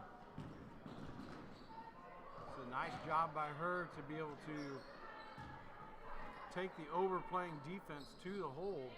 Just unlucky on the layup. There's that flex cut. Once again, that offside post is playing right on top of their man. All they have to do is step over into that lane and give a little help over there on the ball side to be able to shut that down. Pretty sure that was number 5. Yeah, I'm pretty sure Ava Schmidt just threw the ball into Evan Van Winkle's chest when the ref called out. Jane Yates with the ball. After the tip out of bounds by Limback, Knob Noster going to get it back. 4-10 in this one, down 25.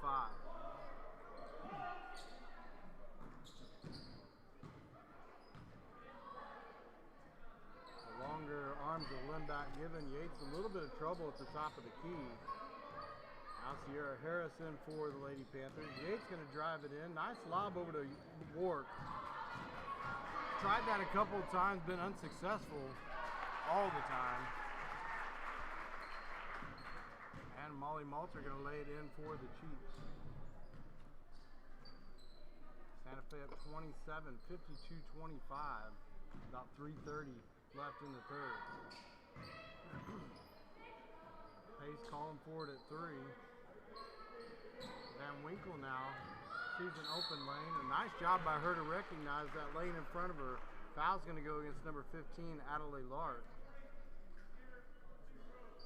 Actually, they say it's going to go against number 3, Bella Limback. And Van Winkle's going to get 2.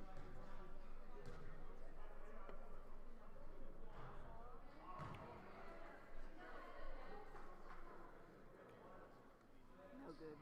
Van Winkle, second shot here. Off the front iron as well. Molly Malter lays it over to Cameron Dankenbring. It's a nice look up the floor from her, right across the lane. 54-25 now with just over 3 minutes in the third. And Winkle spotted up over there on the baseline. Had a nice look at it. And a beautiful pass from Dankenbring. Patrick Mahomes type pass to number 15, Adelaide Lark, as she lays it in for Santa Fe. I'm thinking if Van Winkle actually went for that ball, I think she would have caught it, but Coach very hard to tell. Riley not liking what he sees, especially the defensive effort getting back. That defensive effort getting back has cost him a couple times here in the third. None bigger than that one right there from Dankenbring into the hands of Adelaide Lark.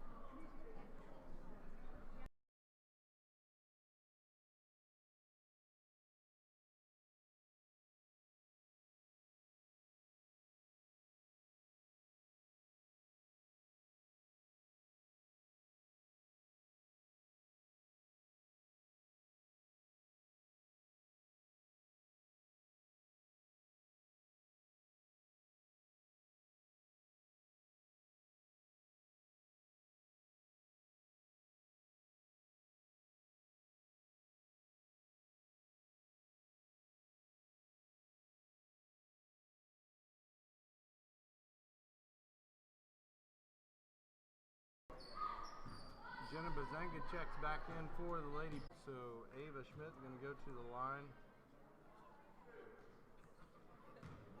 for the Lady Chiefs.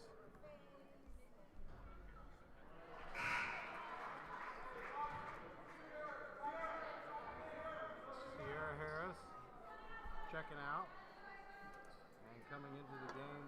Riley McKenzie, McKenzie stepping in. another one of our seniors. Senior.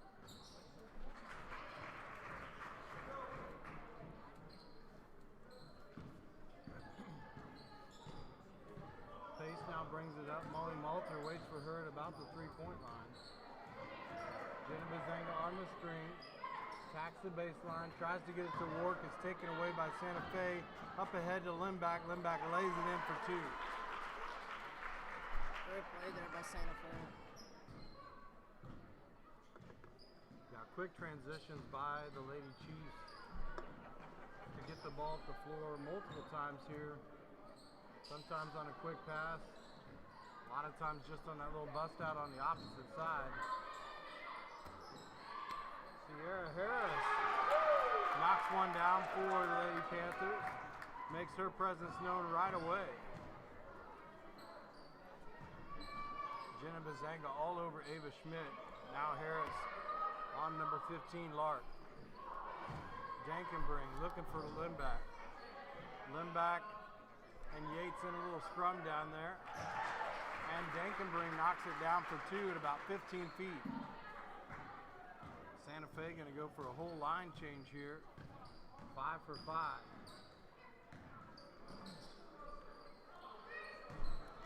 Work on the inside, back out to Jenna Bazanga.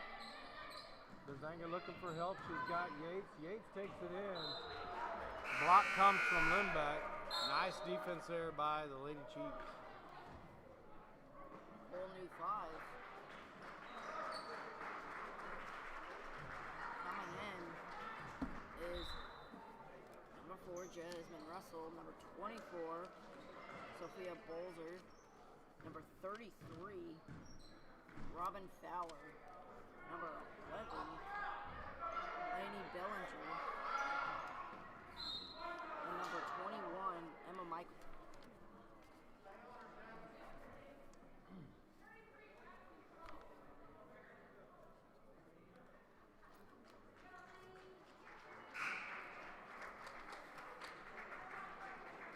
Now stepping in for Knob Noster is number 10, Sophia Scarborough.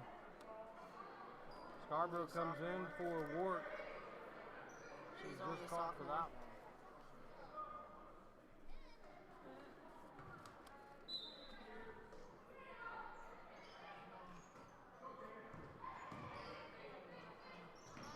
Jenna Bazanga unable to handle a hot pass from Yates. Yates now trying to get it back defensively.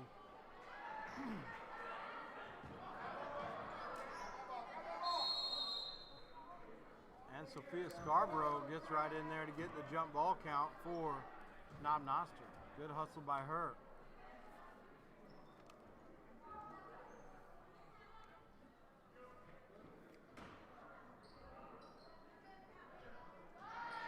Quick runner there by the Santa Fe Lady Chiefs. It's broken up by Knob Noster. Jenna Bazanga lays one in on the left-hand side. Down to 15 seconds here in the third. Looks like Santa Fe is going to try to hold for the last second shot.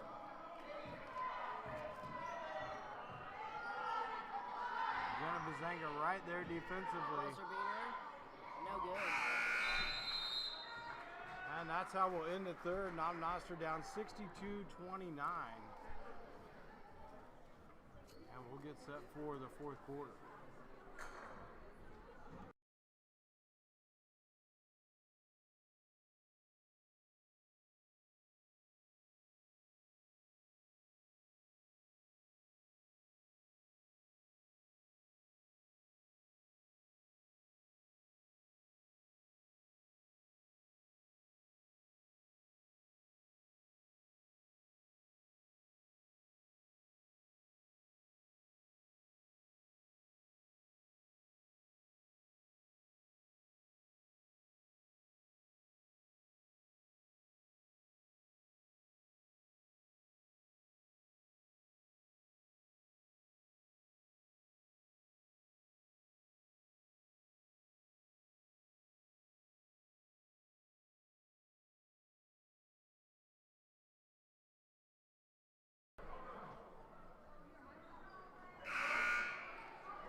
ball for the Lady Panthers. They start offensively here with the ball in the fourth. Yates comes through, he's going to be able to get fouled and go to the free throw line here to shoot 2. That's going to be called on number 21, Emma Michael. I believe that's Michael's first foul. Yates unsuccessful on the first.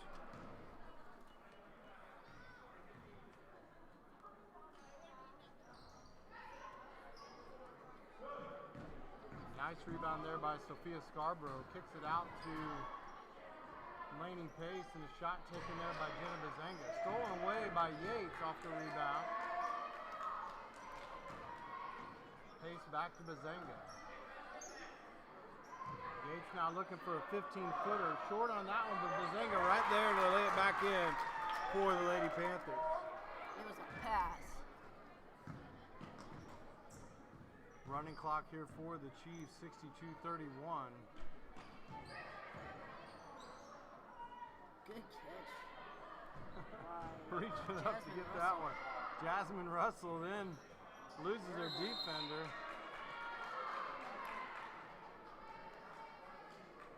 Foul goes against Sophia Scarborough.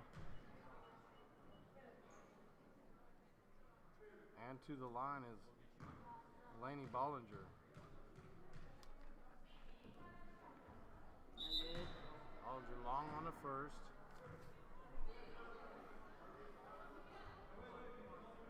Allie Dinkenbring steps in.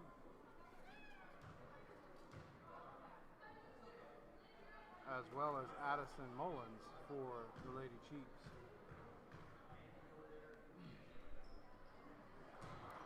There's one. And Van Winkle checks back in for the Lady Panthers. 63-31.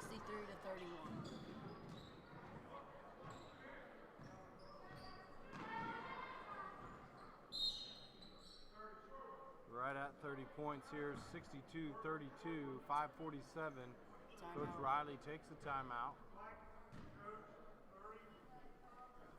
30-second timeout. And don't forget, we've got 2 games following these.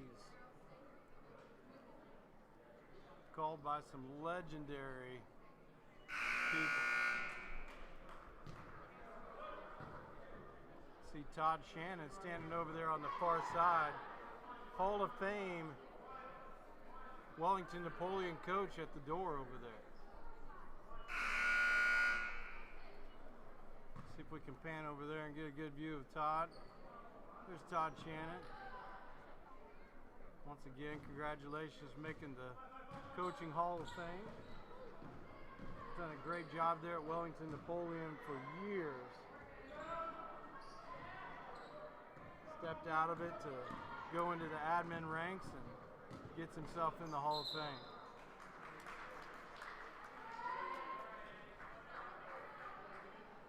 Full turnover, going to give the ball right back to Knob Noster. 5:20 in this one.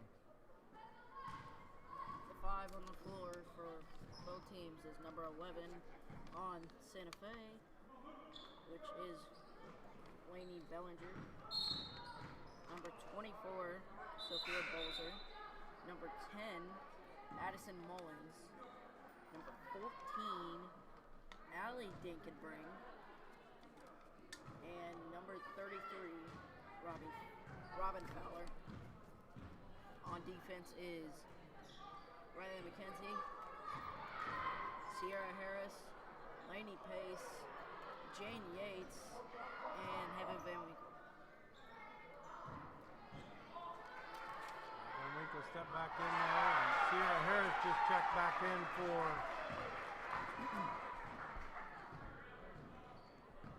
Jenna Bazenga. Santa Fe knocking down another one. Nice move there by Sierra Harris, little crossover. That last bucket there for Santa Fe was made by number 14, Allie Dinkenbring. The freshman that just checked in for the Lady Chiefs.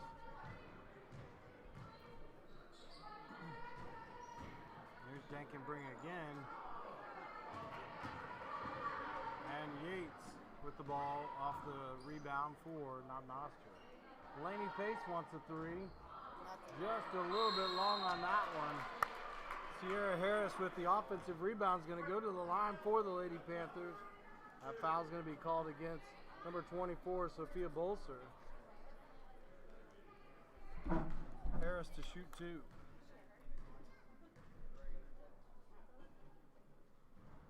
Harris long on the first. Checking into the game is Braylon Klein for the Chiefs.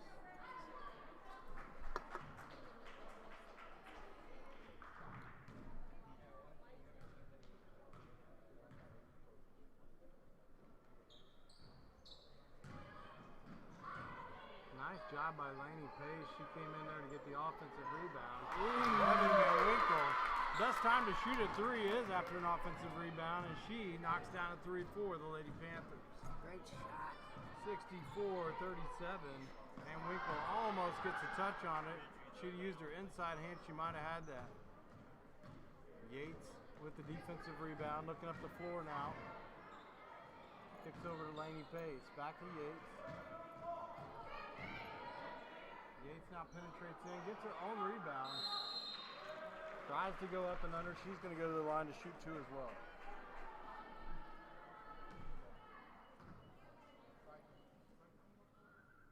That's on number 20. Jane Yates at the line to Braylon shoot two. Klein.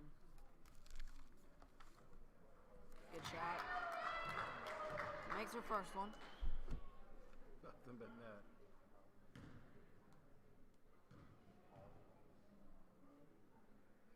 Also nothing but net. Yates 2 for 2 on that trip. 39-64.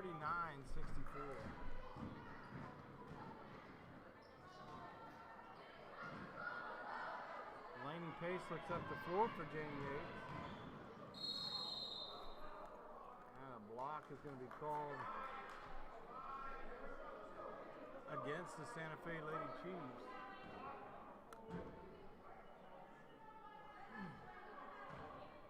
First foul, though, called on number 11, Lainey Bollinger. Fourth team foul. Van Winkle again, short, gets her own rebound. The reach-in call is going to be called on number 14. That's Denkenberry. Allie Dickenbring. And Knob Noster going to get another throw-in down here on their end. Laney Pace now looks for a three. Gets blocked. A lot on that one.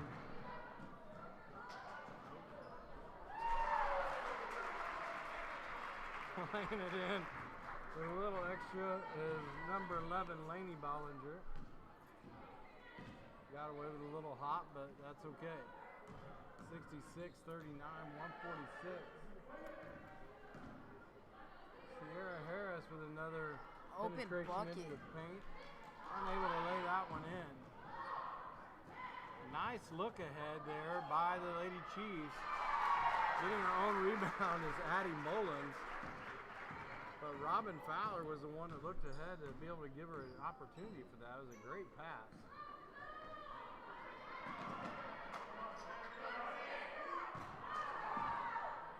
Now another little push ahead for Allie Denkenberg.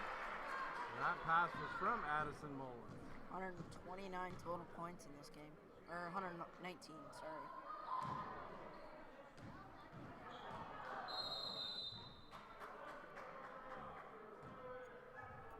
Under a minute to play on this one. That's going to be called on number 11. Lainey Bellinger. Her second. Team's fourth. Under a minute to go. Harris to Yates. Back out to Sierra Harris. Harris. Now Harris looking for Gets fouled. in the paint again. And these two free throws should take us to the end of the game.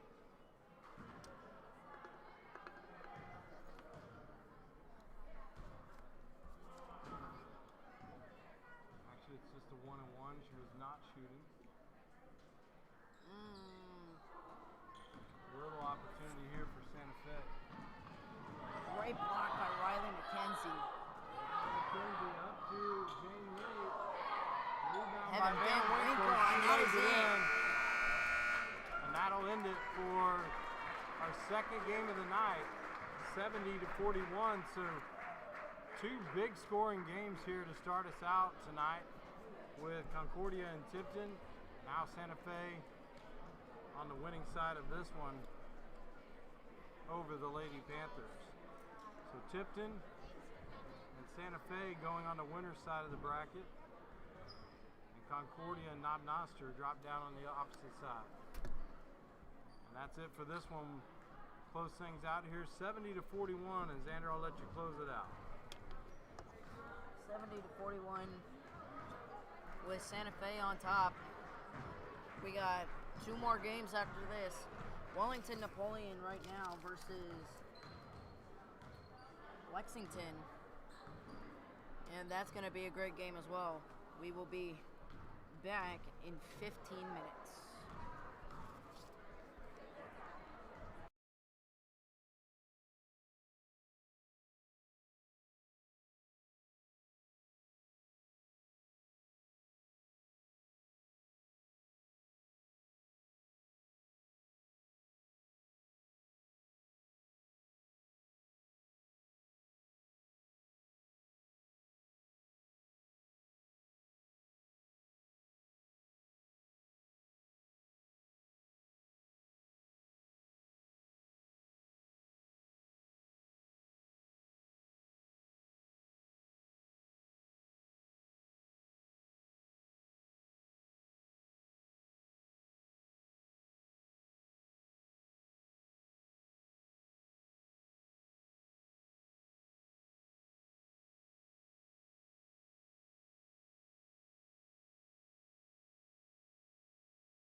Good evening and welcome to the third game of the first night of the MRVC I-70 Crossfire Shootout here at Knob Noster High School.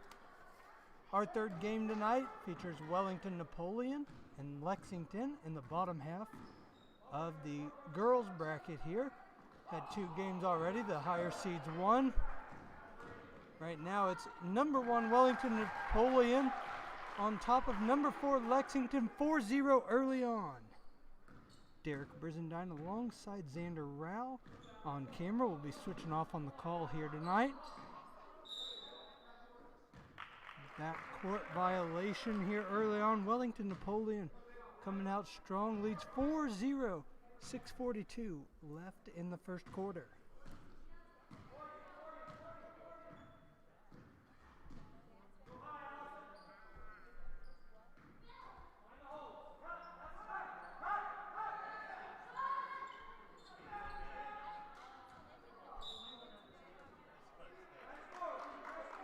Ball called off of Wellington-Napoleon. Lexington ball, 6:25 left in the first quarter here. Wellington-Napoleon leads 4-0.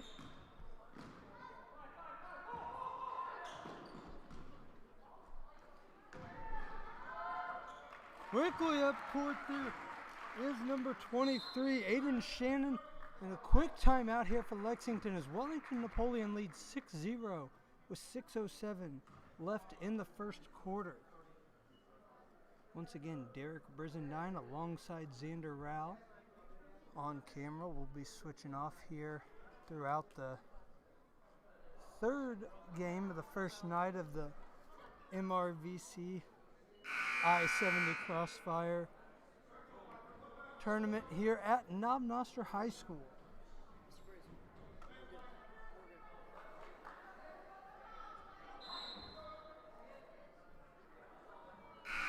In our first two games of the night, we saw Santa Fe take down Knob Noster, and we saw Tipton take care of business in the first game. Both of them will move on to the winner's side of the bracket, while Concordia will face Knob Noster here come Wednesday, as we have the boys tournament getting started tomorrow. Once again here, early action in our third game of the night.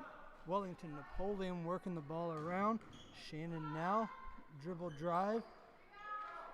The jumper is no good. Great hustle there by Bree. Shannon who lays it up and in for two. 8-0 Wellington-Napoleon here early on. Lexington bringing the ball up the court now.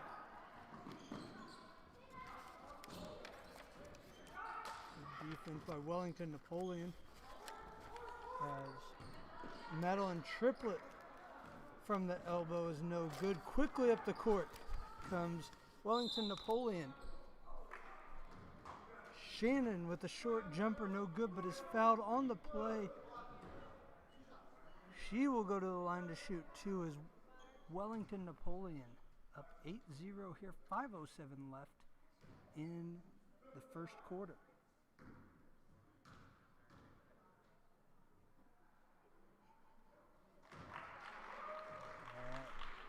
One finds bottom of the net here. 9-0 early on Wellington-Napoleon.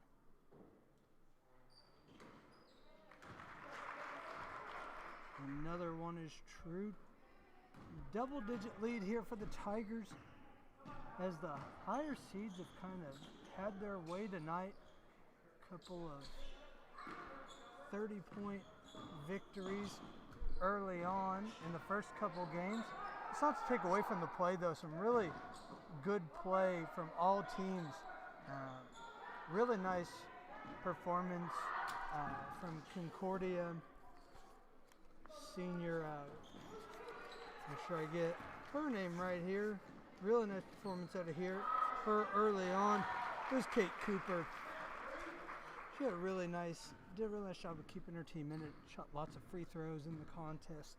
Did a really nice job. And then in that second game, Santa Fe really spread the love. Lots of scoring across the board. And kind of pulled away quickly from Knob Noster. Knob Noster did a good job to try and reel that one back in at times, but Santa Fe was just a little too much there. Back in action here. Lexington throws the ball away, picked up by the Tigers. Up the court quickly. Shot is no good. Rebound by Thornberry.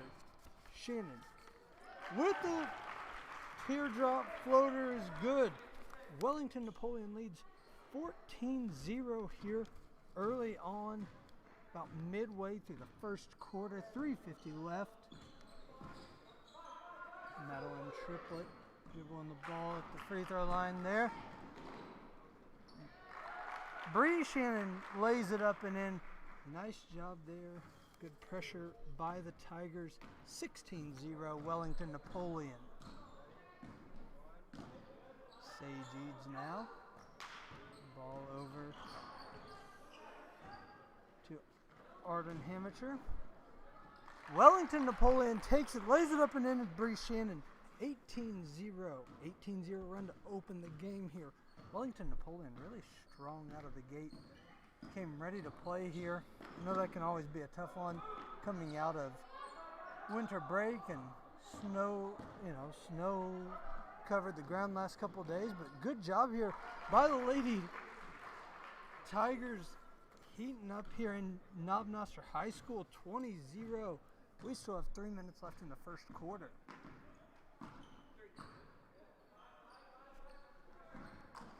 Hutchings trapped, but able to get the ball over to Sage Eads. Sage Eads lays it down low. Triplett. We're going to have a jump ball. There's Cheyenne Evans tied up there with Triplett.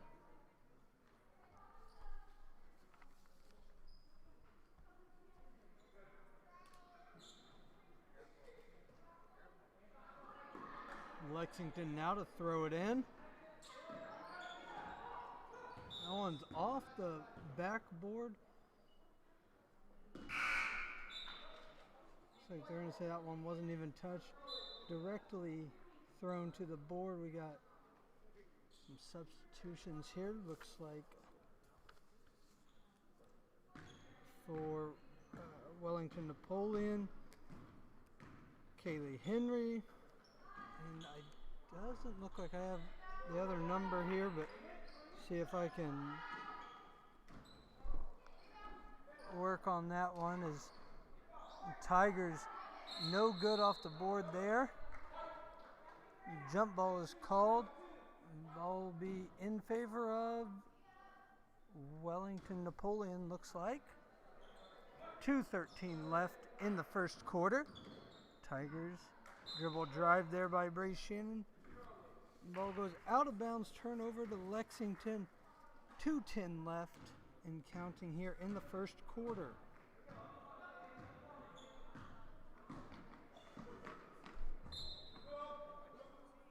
This is probably one of the best starts we've seen tonight out of a team really coming out strong, coming out quick. Santa Fe did it nicely in the second game. First game was a little bit slow to get going, but really picked up as time went on. Tigers, though, wasting no time coming out of this one quickly, leading 20-0 with 1:55 left in the first frame. Ball down low to Arden Hamacher, back into Hamacher. Off the backboard, no good. Rebound by the Tigers, ball up quickly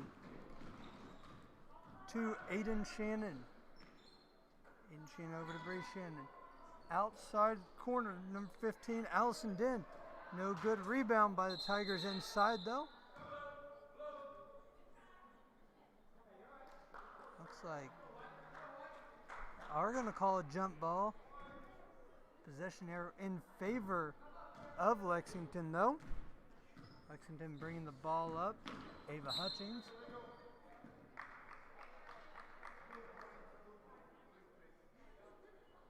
So they're going to call a quick one there on Lexington as the pressure by Wellington-Napoleon is just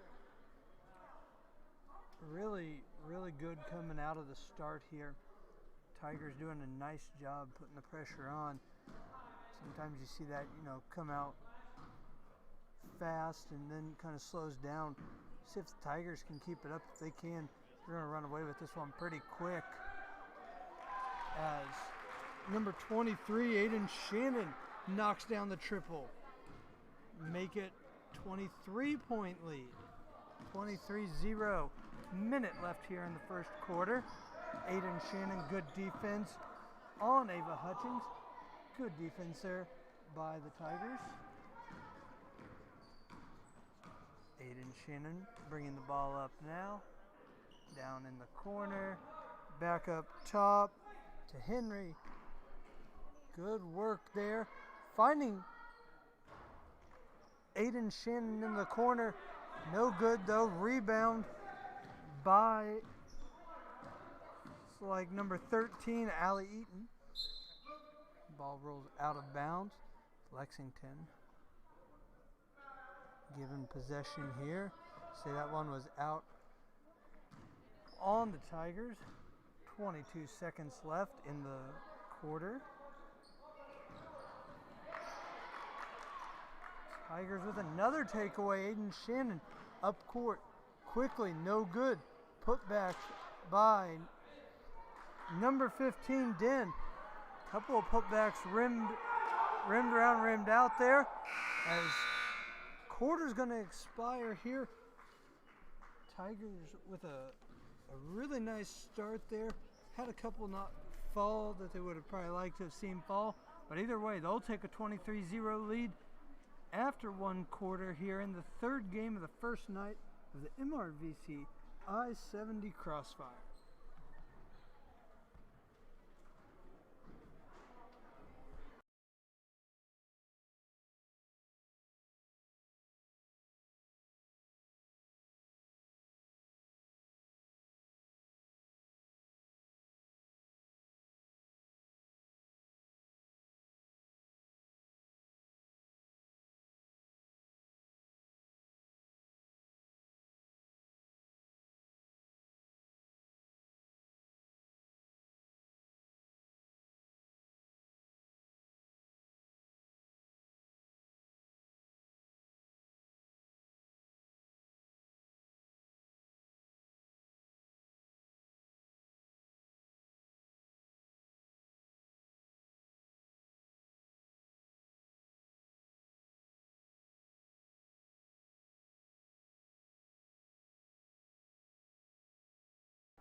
And we're back here in the second quarter.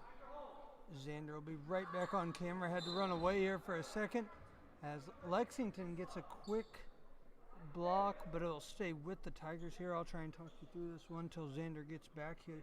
He had to pop away from the camera real quick. Tigers, though, picking up right where they left off. Getting right back to the basket. Working the ball around the outside. Inside, rims out again though. Tigers struggled here in the last 30 seconds to find the bottom of the net. I'm sure that'll change here as the quarter goes on after a really nice start. Once again, Xander will be right back here. He just had to pop away from the camera for a second. He'll be right back.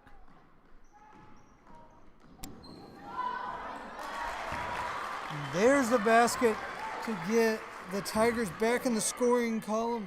Number 30, Kaylin Ellenson, makes it 25-0 Wellington-Napoleon.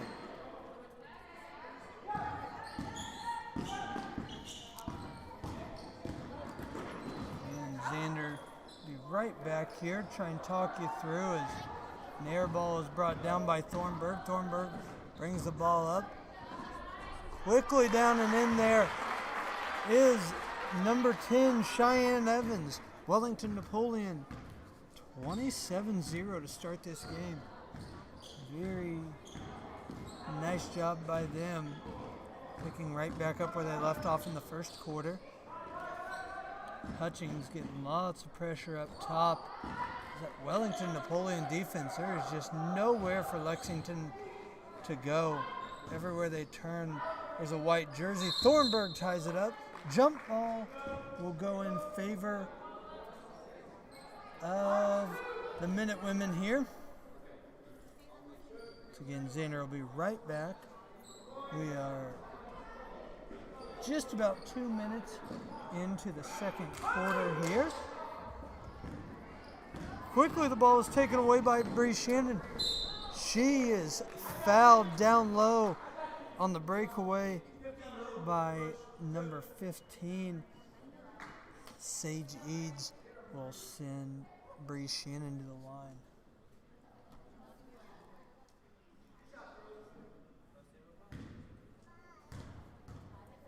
.605 left. Bree Shannon at the line, knocks down the free throw. Make that 28-0 Wellington-Napoleon.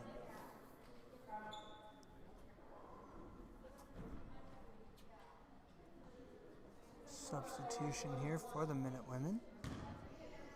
28-0 lead, 6:05 left here for Wellington-Napoleon. Make that 29-0 Wellington-Napoleon.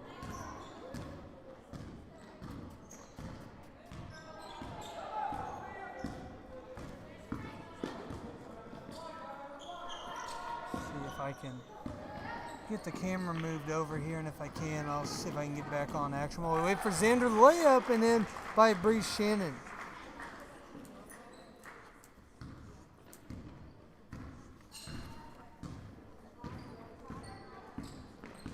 .31-0 Wellington-Napoleon. 5:30 left.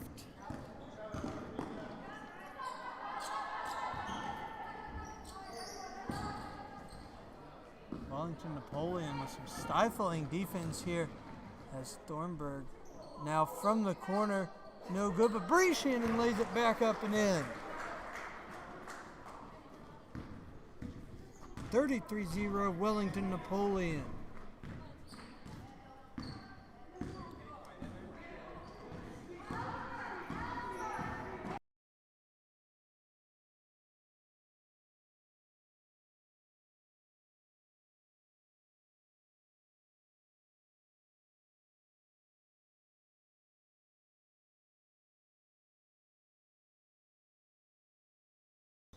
All right, we got Xander back on the camera here. Just had to step away for a second. This makes for a long night. Just needed a quick little breather there. Sorry for the inconvenience, but we should be back to full go here as Xander gets settled back in. 4:50 left in the quarter. Wellington-Napoleon leads 33-0.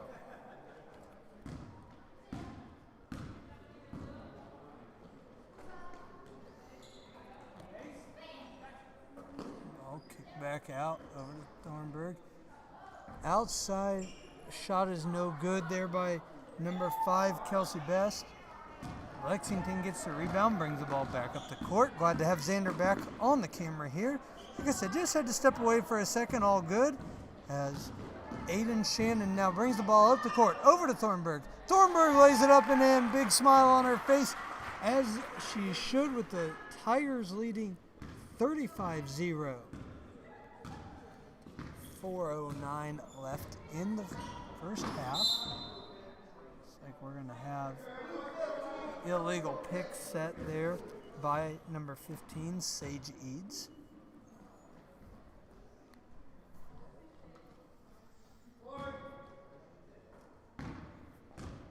Aiden Shannon bringing the ball up the court. Over to Bree Shannon. Bree Shannon back up to Thornburg. Thornburg over to Best. Best down to Aiden Shannon. Aiden Shannon, no good. Thornburg regathers her composure. Bree Shannon, floater, no good.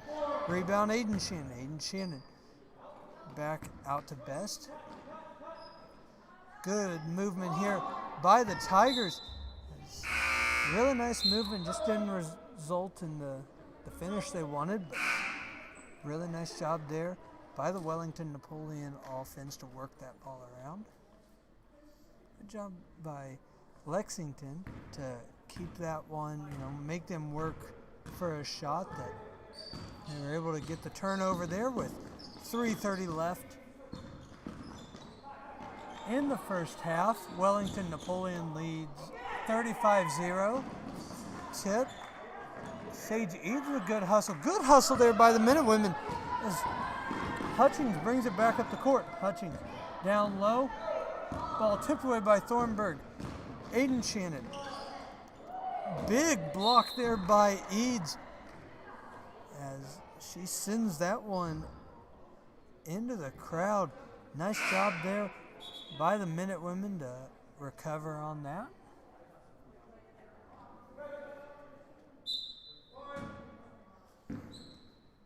Wellington-Napoleon now with the ball. Inside. Basket is good there for the Tigers. 37-0. Wellington-Napoleon. 2:50 left in first quarter, or first half, sorry. Hutchings trying to look for Eads up top. Eads trying to set the pick. The three is tipped. No good there for the Minute Women. Ball kicked back out. Aiden Shannon now brings the ball up the court and is going to get blocked. Looked pretty clean there. Shot is put up. Rebound by Den. Den over to Aiden Shannon. Aiden Shannon with the floater, no good. Rebound Den. Den no good. Bound by number 33. Trying to get that one away. Tied up there by Ava Hutchings. We have 2:08 left in the first half.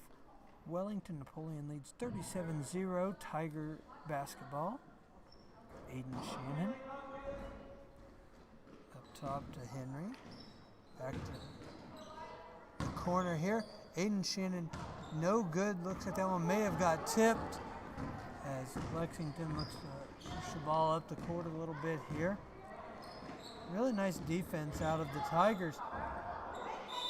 Good take there by number 11, Madeline Triplett, just unlucky on the shot.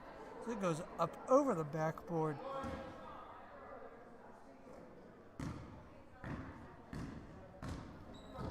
Aiden Shannon now. Bringing the ball up the court. Over to Best. Best down inside. No good though. Rebound by the Minute Women. Hutchings will slow this one down. Brings it back up the court. Wellington-Napoleon. Very strong performance in the first half. One goes out of bounds. Tigers lead 37-0. Minute 22 left in the first half. I'm going to say Lexington ball now. Down in the corner. Need a second here to. Looks like the basketball got wet there. Cleaning it up. We'll be right back to action. Minute 22 left in the first half. Wellington-Napoleon leads 37-0. Lexington had a really nice offensive possession last time down the court. We'll see if they can build on that. Really good look. Best look they've had all night. Just unlucky finish.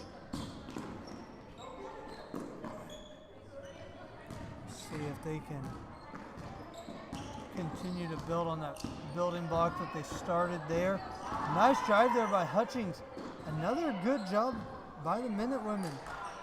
As that one, no good. Put back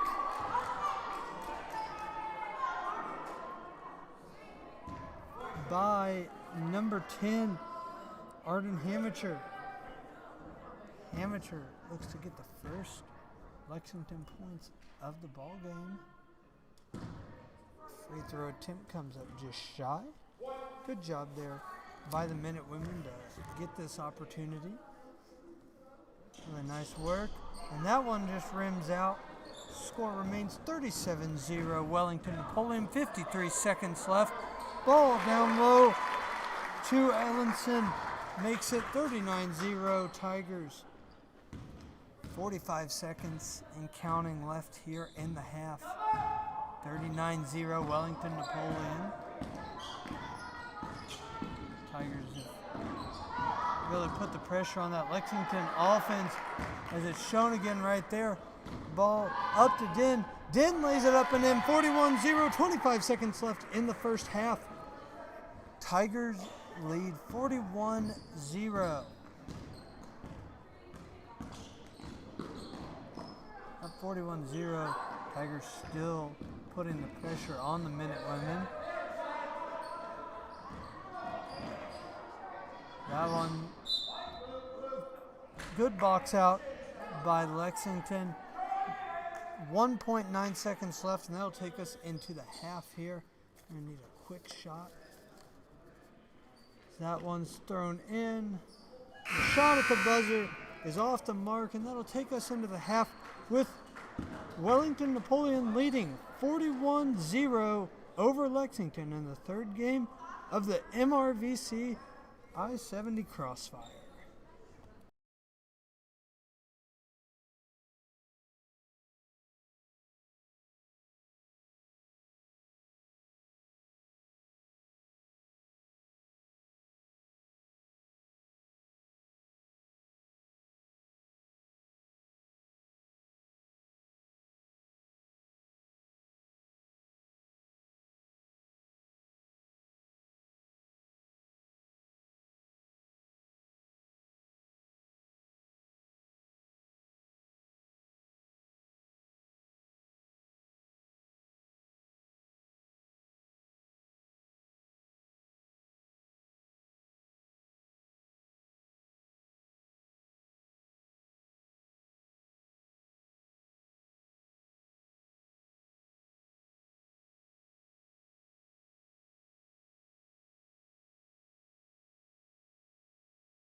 And we're back here in the second half of the third game of the MRVC I-70 Crossfire.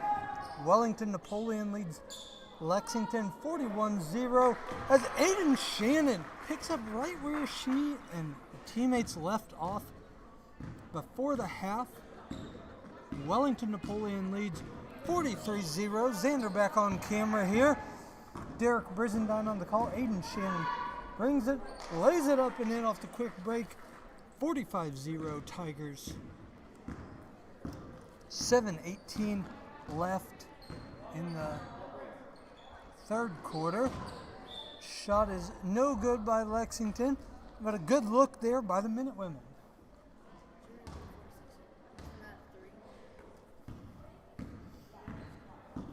Wellington-Napoleon bringing the ball up. Aiden Shannon outside to Bree. Shannon outside to Evans. Evans no good, but good rebound there by Thornburg. Thornburg out to Evans. Good pass around there. Bree Shannon with a good look. Just rims out. Rebound there by the Minutewomen. Number 33, Shoemaker. Ball brought up by Sage Eads. Sage Eads now kicks the ball back out. Lexington feels and looks like they're settling in a little bit, and then the pressure there by Wellington-Napoleon makes me eat my words as Bree Shannon lays it up and in. 47-0 Wellington-Napoleon, 6:15 left in the third quarter.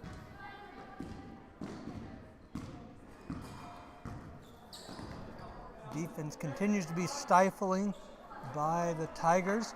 Ooh, good try there by Ava Hutchings.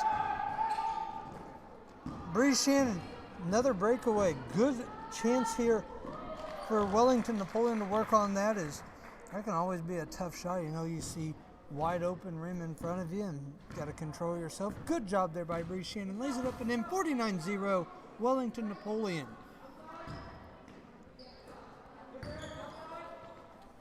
Ball down low.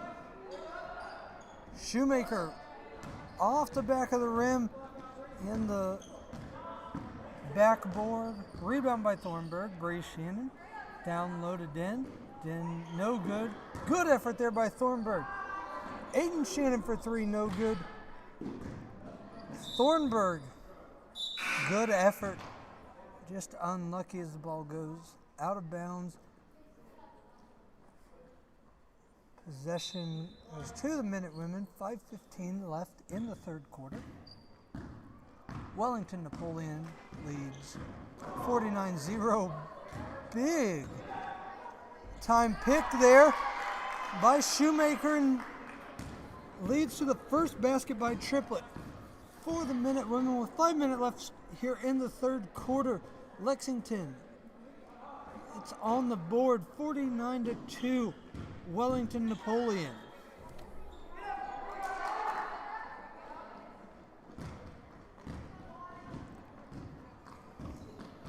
Hutchings brings the ball up.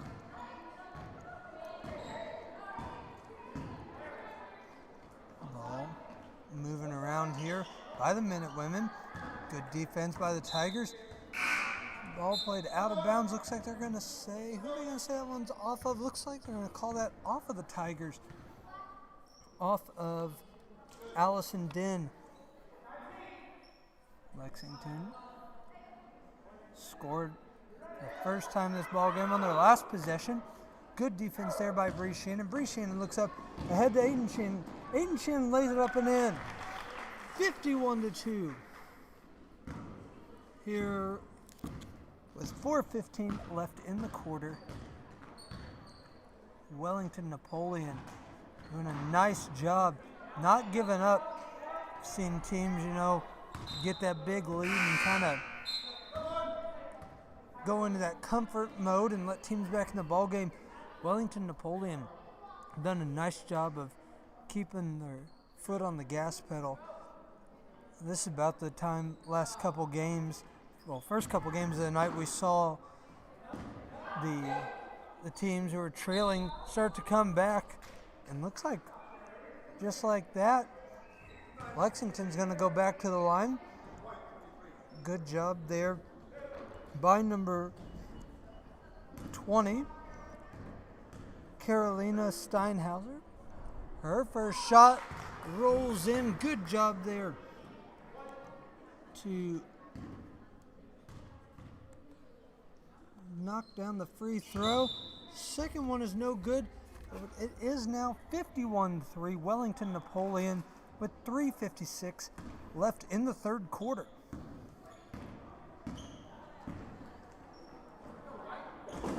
Really nice look there by Wellington-Napoleon as Din knocks down the long two. Looks like that's all. Looked like it might have been a three, but they're going to call that a long two. 53-3, 3:36 left here in the third quarter. This one's pretty well been Wellington-Napoleon the whole time as the Tigers jumped out fast and really never looked back. Until about 5 minutes left in the third quarter that Lexington got on the board. Bree Shannon, good looking shot there, just not true as no one's off the mark. Rebound by the Minute Women. Good defense by Best. Gives the Tigers possession back. Down low. And putting it up and in is Ellenson for two. 55-3 Wellington-Napoleon. 2:57 left in the third quarter. Sorry, that's 55-3. Got a little ahead of myself there. Nice look by the Tigers to add on two more, and there's that 57-3. Nice job there in transition. Been really impressed with what I've seen out of the Tigers. And a good defensive trap there as Bree Shannon going to take that one on the fast break. Count it. Send her to the line for the traditional three-point play. Bree Shannon puts it up and in. 59-3. Wellington-Napoleon with the opportunity to make it 60-3 with the free shot. 2:16 left in the third quarter.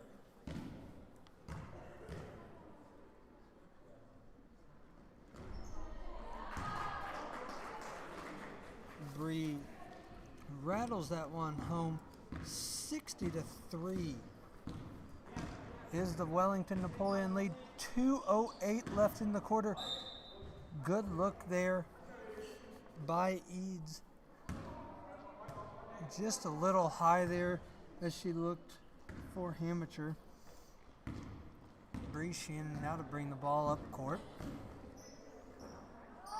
Over to Aiden Shannon. Aiden Shannon for three. 63-3 is the Wellington-Napoleon lead.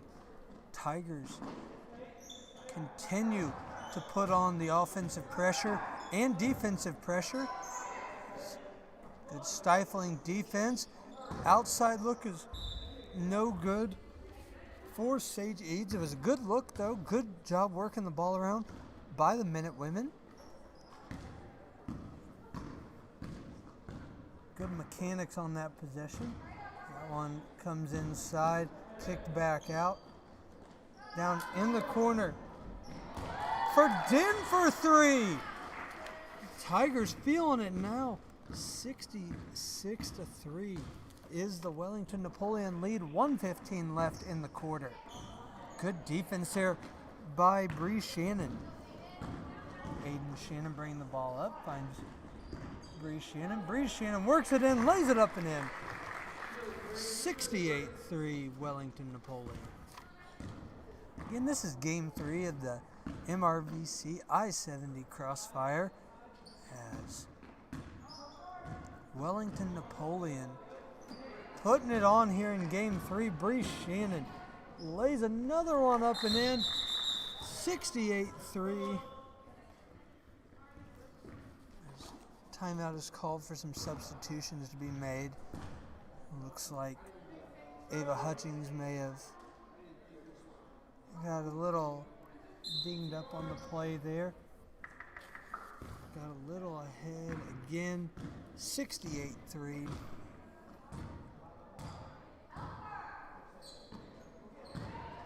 Bree Shannon, take it, lays it up, no good, but a good putback by Den. And now it'll be 70-3.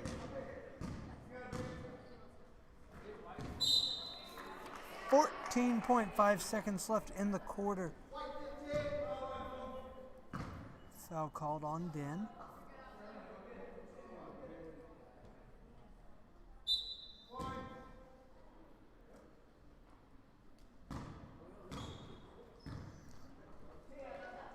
Ooh, nice look there by Lexington as number 20 Steinhauser lays one up and in.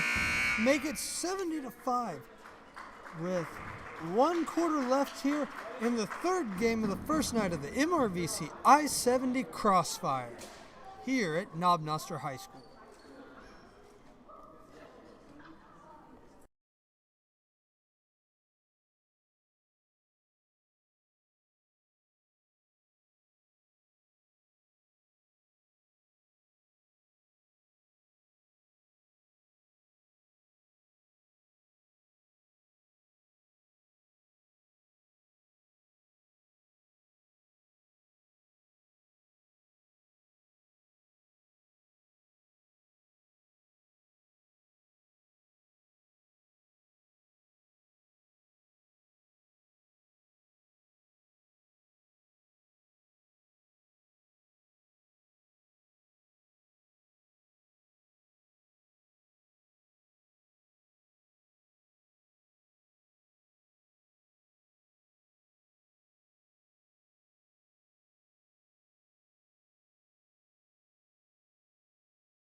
Eight minutes left here in the third game of the MRVC I-70 Crossfires. Wellington-Napoleon starts out quick with good defense, but uncharacteristic like offense. Thornburg just gets a little ahead of herself, throws that one away. The defense gets the rebound. Thornburg going to get a chance to redo that one, is working the ball around here. Wellington-Napoleon giving a little bit different look here to start the fourth quarter. Up 65 points, 70-5. They're going to call that one on Karina Utterback.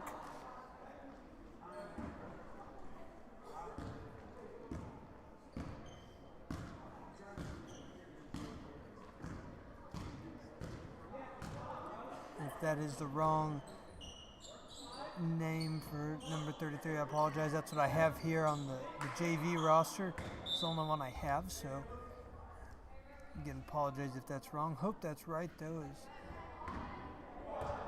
This whole Wellington-Napoleon team, Xander and I were just talking about it at the break, looking really strong here. It can be very easy to take your foot off the gas pedal and kind of coast, but they've done a nice job of keeping it on and been a respectful manner too, just playing the game hard, playing the game right. Good job here by the Tigers. As we have 6 minutes left in the third game tonight here, as we've got the 2022 MRVC I-70 Crossfire underway here at Knob Noster High School. In the top bracket of the girls tournament, the higher seeds took the victory in both of those 30-point victories. Here it looks like higher seeds going to continue on as Wellington-Napoleon about 5.5 minutes away and has a 72-5 lead. Tigers continue to find the bottom of the net.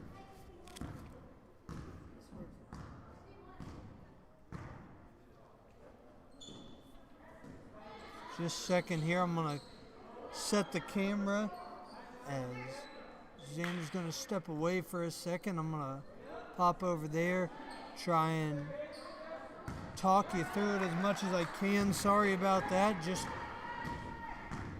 going to need a second here, and I will work on that and try and talk you through as much as I can. Lexington lays it up and in on the fast break, but good defense there by Thornburg. Number 10, Cheyenne Evans lays one up and in. 74-5, Wellington-Napoleon. 4:30 left in the ball game.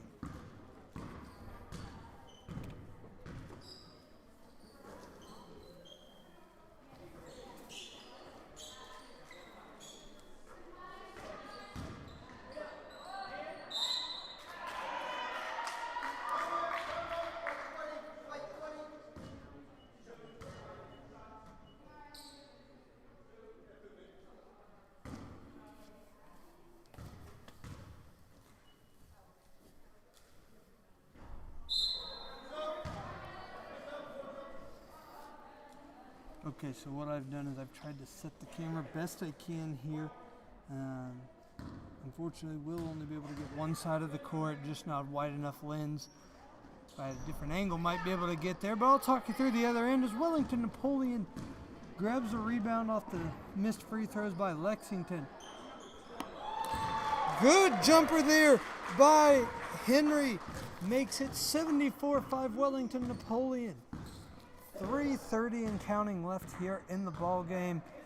We do have one more game tonight on the girls' side of the bracket, the tournament, sorry. Thornburg doing a nice job to get the rebound. Not able to get up over Eads though. Good defense by Lexington to thwart off that pressure by the Tigers. We have 3 minutes and counting left in the ball game. Wellington leads 76-5. Nice look there by number 3, Sage Madison. Just finds too much rim though. Wellington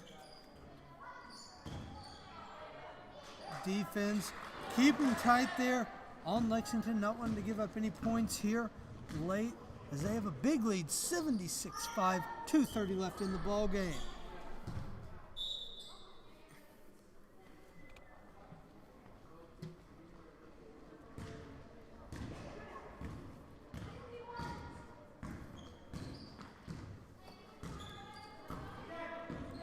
Once again, looking at the girls bracket here, we have Higginsville and St. Paul in the 2-3 matchup on the bottom bracket in the girls tournament. Be the final game of the night here.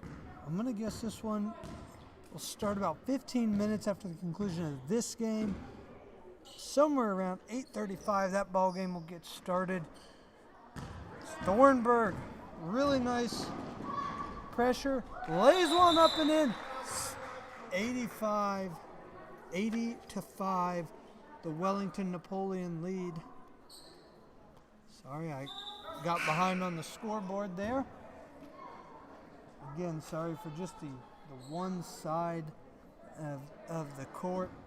Switch it to the other side here for the final minute as we get ready to wrap things up here in the third game of the night.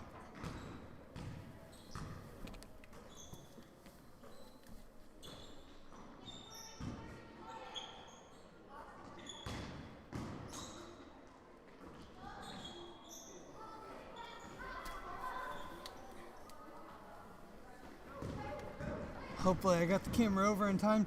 See a really good look there by Ava Hutchings as Sage Eads gets the rebound. Bring the ball up the court. 40 seconds left in the ball game. I'm going to just about do it here in this one. So we have one more game left tonight between on the bottom bracket of the girls tournament between the 2 and 3 seeds Higginsville and St. Paul in the MRVC I-70 Crossfire Basketball Tournament here at Knob Noster High School, kicking off 2022 with some basketball back in Panther Gymnasium. Is that one is too much there for Lexington? Looks like Wellington-Napoleon will go ahead and bring this one to a close, winning 80-5. Once again, Wellington-Napoleon advances, and we'll play the winner of Higginsville and St. Paul at 7:30 on Wednesday, while Lexington awaits the loser of the Higginsville-St. Paul game. They will play at 4:30 on Wednesday. Once again, Derek Brizendine on the call, Xander Rowell on the camera. Wellington-Napoleon takes care of business, wins 80-5 here in the third game of the first night of the MRVC I-70 Crossfire Basketball Tournament at Knob Noster High School. We'll be back with the final game of the evening. Game will start roughly 8:37, 8:40, somewhere in there. A little bit sooner than we thought. Either way, we're getting ready for another good one as Higginsville takes on St. Paul. We'll be back with that one shortly.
And welcome to the final game of the first night of the MRVC I-70 Crossfire Basketball Tournament here at Knob Noster High School.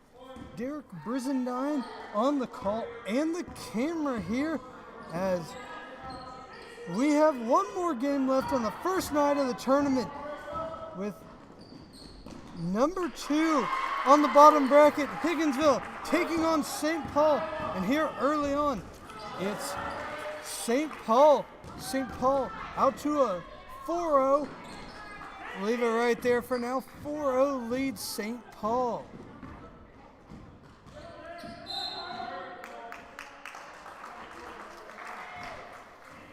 Do my best here to keep up with the action, the bug, and score bug that is, and keep you up to date on everything going on here in the final game of the first night of the tournament.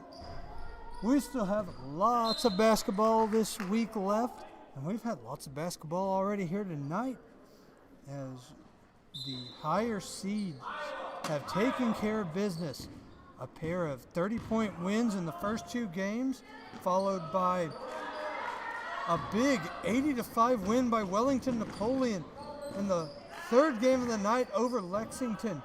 As here we have Lafayette County bringing the ball up the court. Number 1, Brittany Looney drives the ball up and in off the backboard. Rebound by the Saints. I'm going to slow the pace down. It's been pretty quick here early on.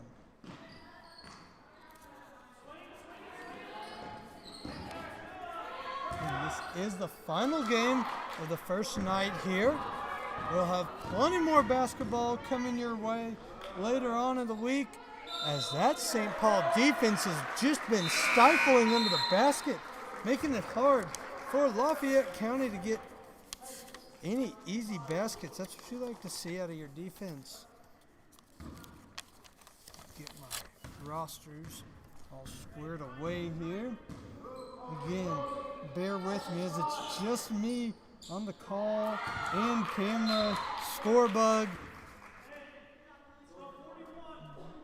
Old-fashioned one-man band on this one, but that's all right. I've had some really good help tonight as Michael Coron and Xander took the first couple games on the call. Let me get back to my camera days of running camera.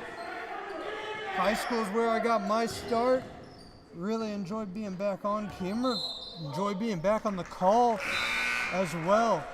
It's just something I've always loved to do, and that's why I got into teaching, so I could pass that on and help those trying to find their dream job, find it in high school. And that's been a really good experience for Xander. He's got to call a lot of these games here.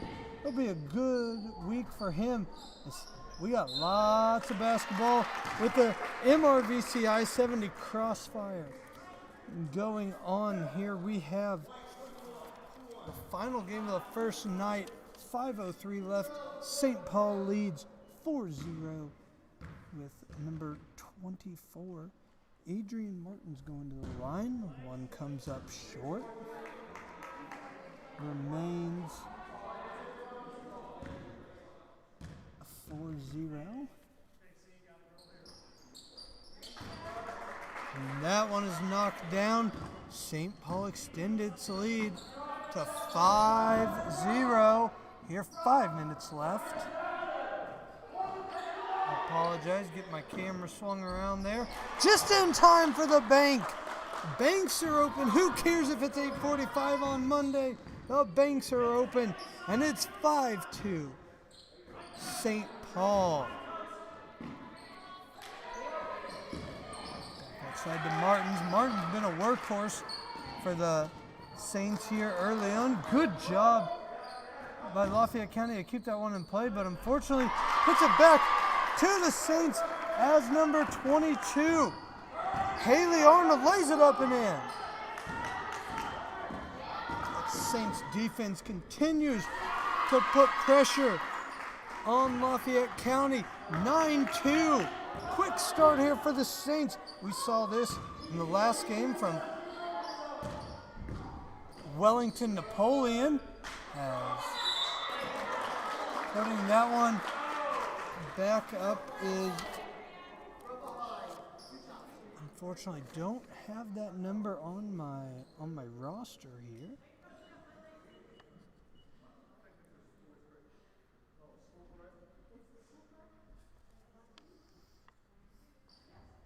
Confirm the score there at 9-2, but I do not have a number here, or a name for number 54.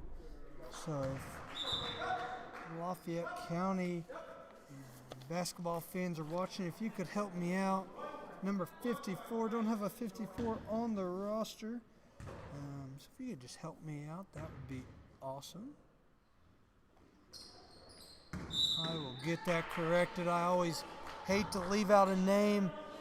I love for these athletes to get the recognition, especially in a great tournament like this where you get to see some teams, you know, that some you see all the time, some you don't. Maybe you get to impress a couple different people that maybe you haven't got to throughout the season.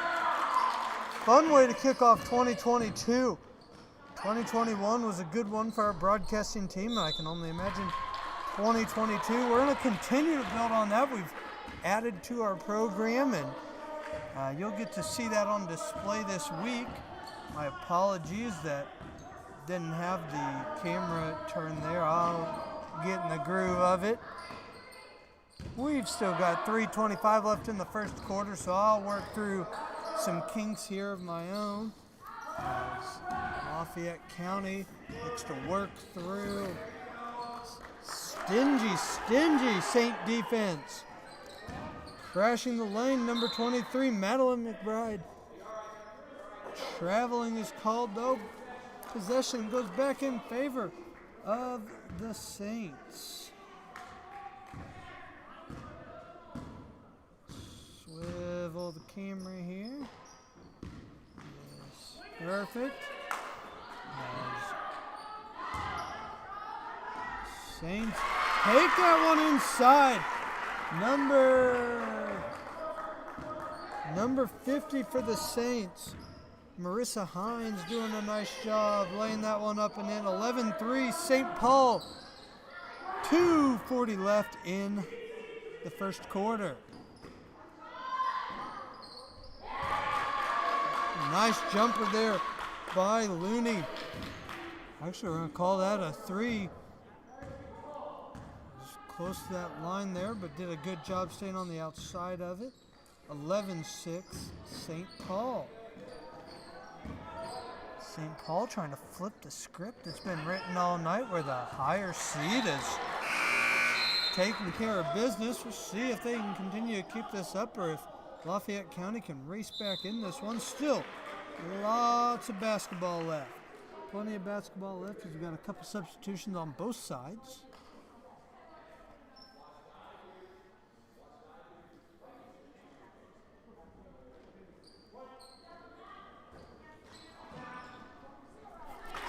Double zero for 3 for the Saints.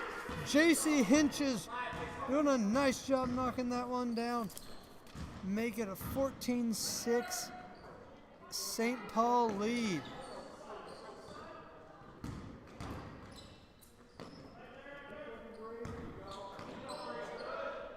Looney's pass is tipped. Good job by Higginsville, though, to work it around. Higginsville being very patient. Good 3, rims out there for number 2, Reagan Craig. Saints get the ball back. Minute 20 left in the first quarter. Good work by the Saints as Hines tries to lay that one up and in. We're going to get a foul called on the Saints. Minute 13 left in the quarter. 14-6. St. Paul lead.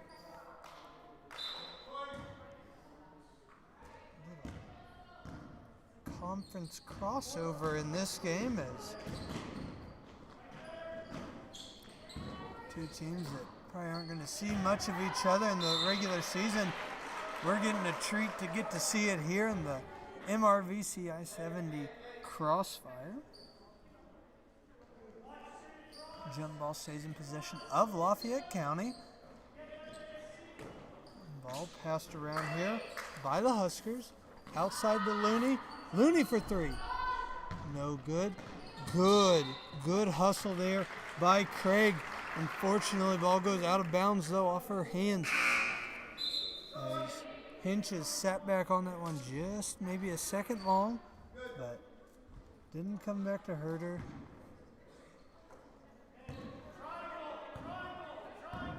22, Healy Arnold brings the ball up the court. Looks like I need to move the camera up the court so you can see the action here. As ball bounces around, goes off the hands, we're going to say, of St. Paul. 36.7 seconds left in the quarter. Saints leading 14-6. Pass down low, out to Looney, over to Craig. Craig back up top to Looney, over to McBride. Down in the corner, no good. Craig with the rebound, no good. Off her foot, ball out of bounds. 15.1 seconds left in the first quarter. Still lots of basketball left to be played here. Very fast, competitive game here early on.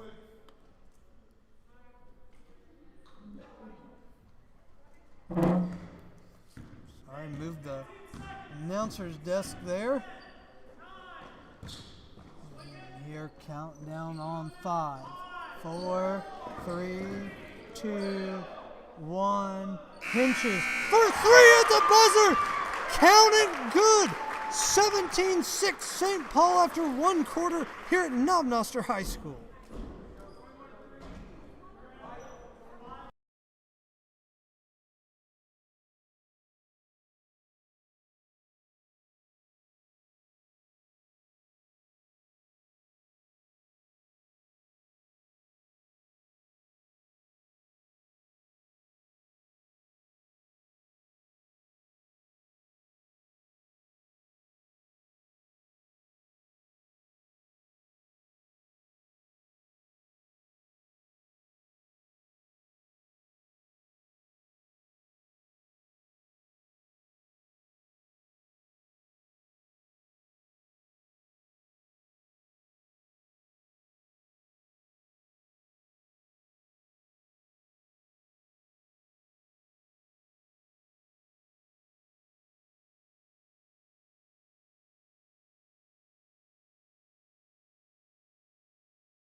And we're back here in the second quarter, the final game of the first night of the MRVC I-70 Crossfire. And I just want to get the record straight from the first quarter there. Was given a name for number 54 for Lafayette County. That is freshman Desanique Dawkins. Again, number 54 is freshman Desanique Dawkins. Appreciate getting that information there. As St. Paul works the ball in, leading 17-6. 7:16 left in the half. Once again,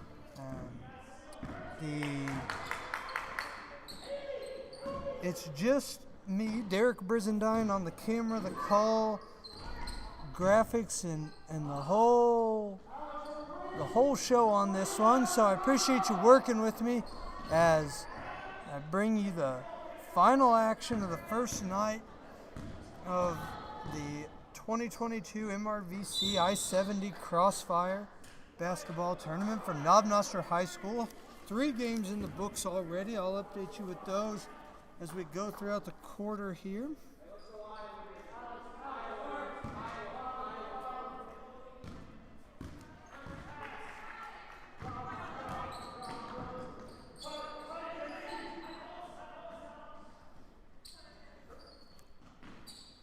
Lafayette County working the ball around.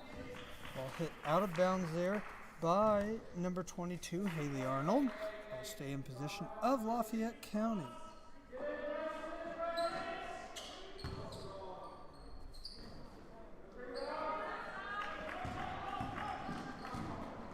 Ball comes up the court here.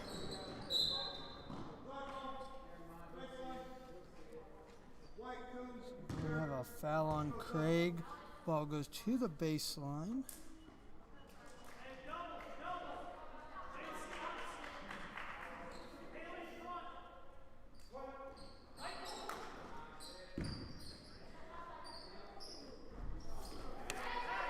Hines with the jumper off the back rim and backboard there.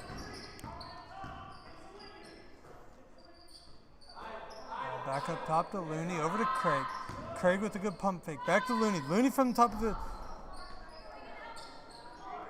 Real good. Ball works back around. Long jumper there by number 21, Lily Wallace for Lafayette County, and it's now 17-8. Sorry I didn't get the camera swiveled. My apologies. Works the ball into Hines. Tied up there by number 3, lineback. We have a timeout here by St. Paul. 30-second timeout. 5:39 left in the quarter. 17-8. St. Paul. Working on getting my bracket updated here. So just a reminder, in the first couple games tonight, we had Tipton over Concordia and Santa Fe over Knob Noster. 30-point victories. And then a 75-point victory by Wellington over Lexington. That'll set up Wednesday's slate of, well, part of Wednesday's slate of games. That'll set up the 6 o'clock and the 9 o'clock games, 4:30 and 7:30. Still going to be determined by this one, but right now at that 9 o'clock game we have Concordia versus Knob Noster High School, and we have at 6 Tipton versus Santa Fe. 4:30 we'll have Lexington versus the loser of this game, while at 7:30 we'll have Wellington-Napoleon versus the winner of this game. Lafayette County working the ball inside to Wallace. Hines with the tip. Good defense there, but unfortunately down to the ground goes Maya Bennett. Traveling will be called. Ball was back in favor of St. Paul.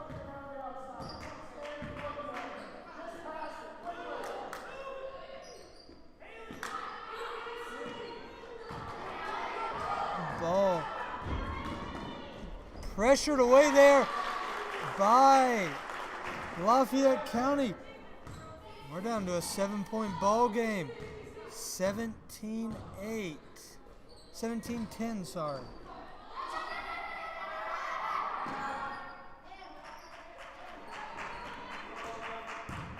And the ball inside there to number 34, Grace Hartwig, but it is swatted away. Lafayette County will look to get this one within 5 on this possession. Ball inside to Wallace.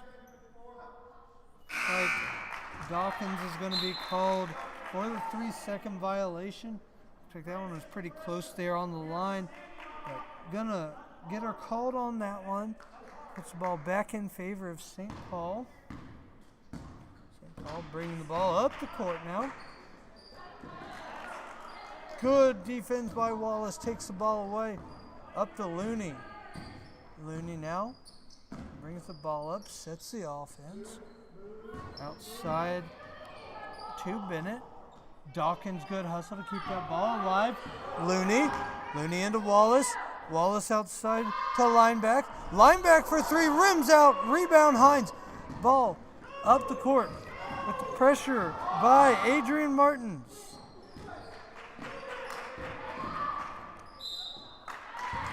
I don't have foul called there on the other end. Call be on Lineback as number 24 Martins goes to the line. Knocks down the first free throw.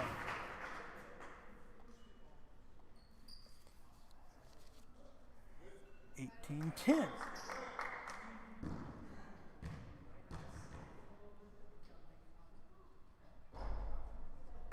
That one rims out. It's 18-10. Dawkins rebound.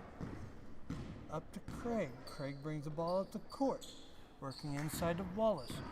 Wallace back outside to Lineback. Back up top to Craig. Craig looking. Has Dawkins inside. Inside to Dawkins. Dawkins back out to Wallace. Wallace dribble drive. In. Kicks out. Over to Lineback. Lineback up to Craig. Craig into Dawkins. Dawkins back out to Bennett. Comes up short though. Good movement by the Huskers as Craig, good takeaway. See what kind of defense Hinches puts on. Hinches is called for the foul. Craig finishes. Send it to the line as it is now 18-12. Traditional three-point play. Here, opportunity for Craig.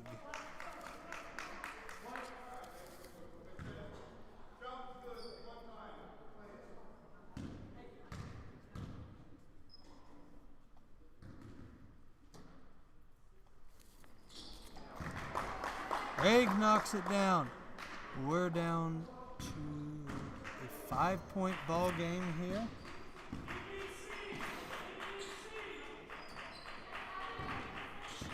Lafayette County down 18-13, 2:40 left in the half.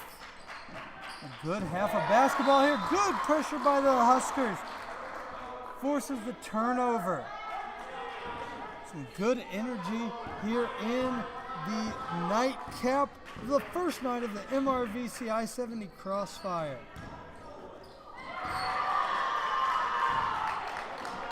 Good defense there by the Saints. Hinches slows it down. Hinches outside for three. Off the rim. Hines unable to get under that one. Ball goes out of bounds. Husker basketball.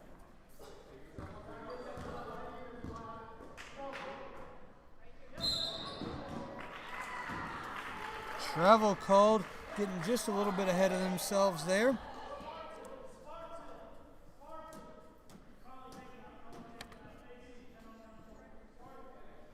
We have 2:07 left here in the frame, in the half. About 18 minutes of basketball time left in the first night of the MRVC I-70 Crossfire at Knob Noster High School. Good rebound put back by Carly Farmeyer. Makes this one a 20-13 ball game.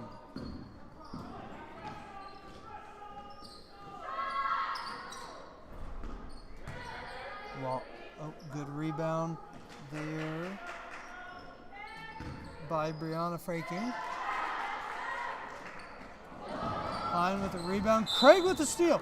Craig gets the foul against Farmeyer. Farmeyer's going to be called for that one. I believe that is her first. It is. Farmeyer called for the foul. 2013 Saints. Substitutions here. Craig going to bring this one up. Come into your screen there. Looney over to Wallace. Wallace outside, no good. Looney tries for the rebound. Taken away there by the Saints. Martins trying to fight that one away. Wallace gets it though. He kicks the ball over to number 23, Madeline McBride. And Martins takes this one back. Will come back down the court. As looks like I'm going to get a little bit of retrieval here as we head into halftime, as my wife takes over on the camera here. Big shout out. We're going to have to readjust the camera angle, so if the camera shakes a little bit at halftime, you'll know why that is. But we'll get that changed at halftime and kind of get that set back up. Set the scene back for you here. Time out on the court. 2013. St. Paul here in the final game of the first night of the MRVC I-70 Crossfire at Knob Noster High School.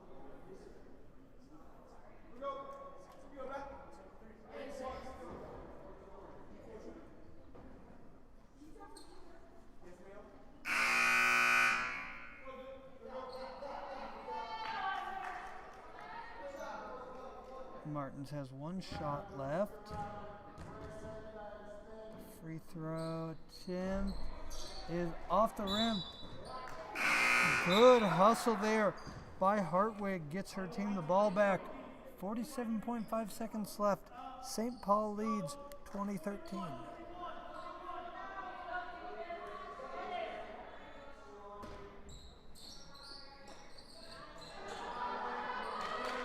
Ball into Hines. Hines over to Arnold. Back up top to Hinton. Good defense by Craig. Craig races away, lays it up and in. 20-15. St. Paul. 25 seconds left. Travel called there on the Saints. Number 22, Arnold. Ball back in favor of Lafayette County as the Huskers try to make this a one-possession ball game going into the half. Probably look for the last shot. Wallace takes it in. Good jump step. Stop. Good put back there. Unlucky though. Ball stays in favor of the Huskers.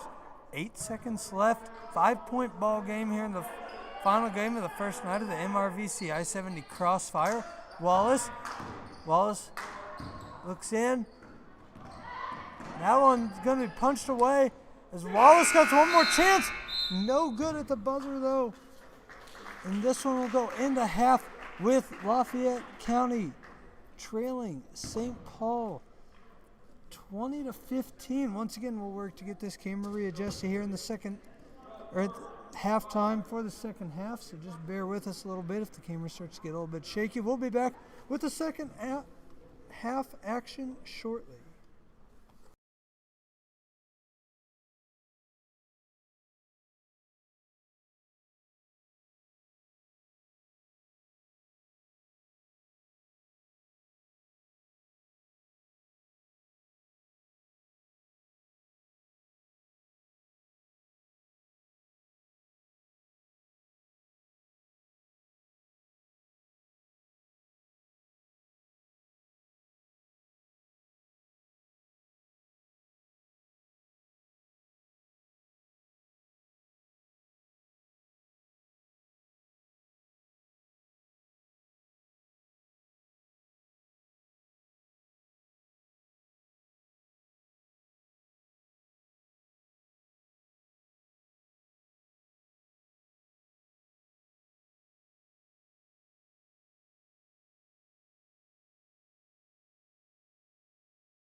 we're back here with the second half action in the 9 o'clock game here at Knob Noster High School.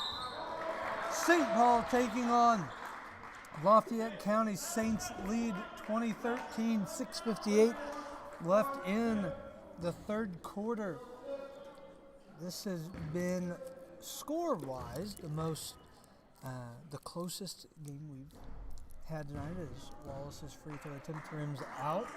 Just consistently close. There's been runs in each game that have made it close, but this one's just been consistently close. A lot more low scoring than the other games.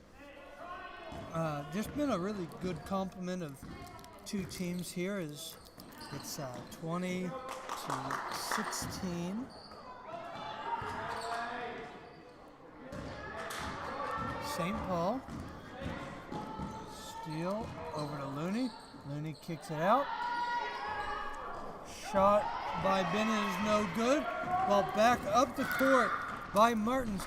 Martins lays it up and in. 22-16. St. Paul, 6:25 left.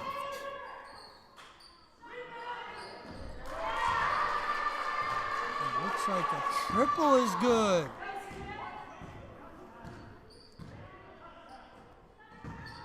Once again, big shout out to my wife, Allison Brizendine, for getting on the camera to help out here, as I was kind of doing it all in the first half as Farmeyer knocks down the jumper 24-19. But big thanks to her for jumping on the camera and helping out as we get ready to close out night one here. Big special happy birthday shout out to her as it's her birthday. I hope she doesn't hear me because, I don't know, just keep it low key, but big shout out to her. Really appreciate her jumping in and helping out along with everybody else that has helped out tonight, with Michael Coron and Xander Rao taking the call on the first couple of games of the night, and then Xander running camera for the third one. It's been a good team effort. I'm sure it'll continue to be a good one, as we'll have each of the games here throughout the week. Works around as Martin's shot is a little heavy. Brought up the court by Looney, up to Craig. Shot is no good by Looney. Good hustle there by Farmeyer. Hinches and McBride. Sorry, line back.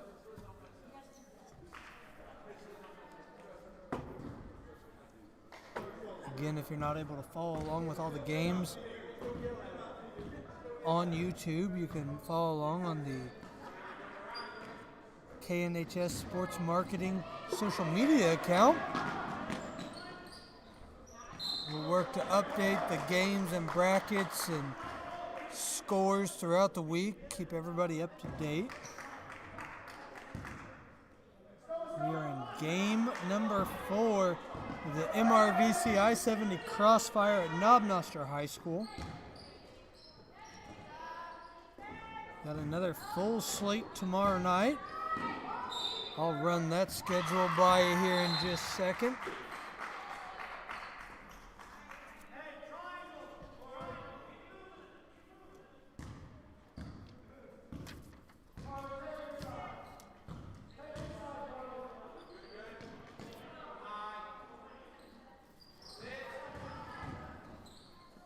Tomorrow night on the boys tournament, we'll start off at 4:30 with Higginsville and Santa Fe.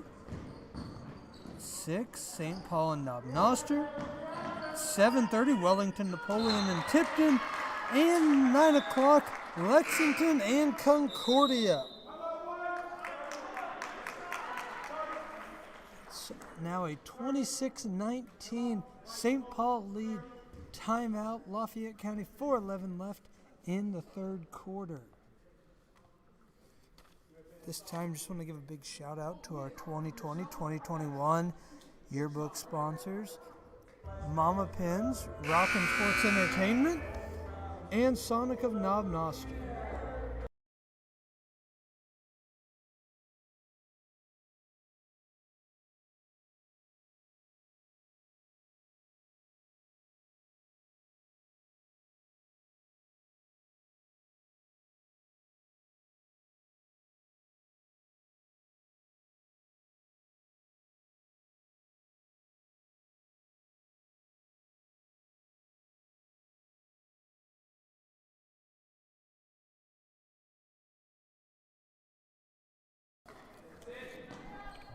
4 minutes and counting left in the third quarter on the first night here at Knob Noster High School of the MRVC I-70. Crossfire. Shot good there by Martins. Makes it 28-19 St. Paul. St. Paul's done a nice job of keeping the lead. Farmeyer lays it up and in.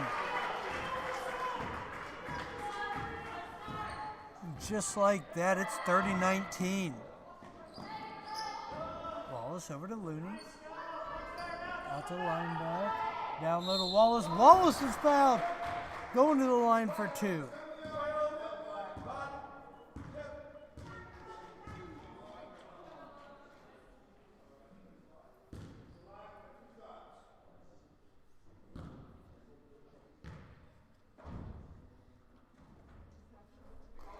Wallace knocks down the first shot. 10-point ball game. 30-20 St. Paul. 3:25 left in the third quarter.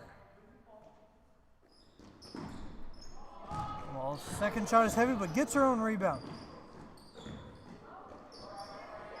Lineback, good hustle to get the ball over to Craig. Lineback, back to Craig. Craig works the ball around into Dawkins. Wallace, scuffle for that one. Looks like it's going to be a kickball called on Higginsville. Possession, St. Paul.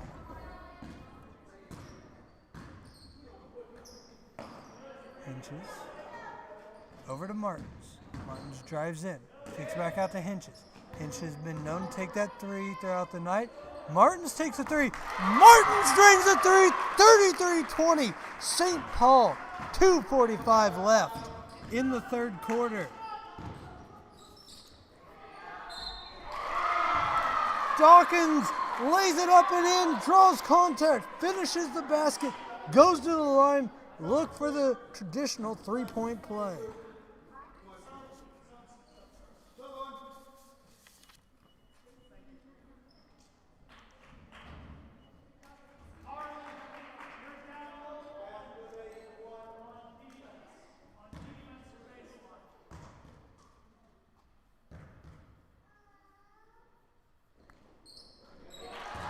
Dawkins with a good shot there brings it back to a 10-point ball game. 33-23. St. Paul, 2:30 left in the third. Martins drives. Ball hit away. Linebacker, nice job going after that ball. Tie up, possession arrow, Lafayette County. Now Craig. Back over to linebacker, back to Craig. Martins with the good hands, steals it, breakaway, lays it up and in for 2, 35-23.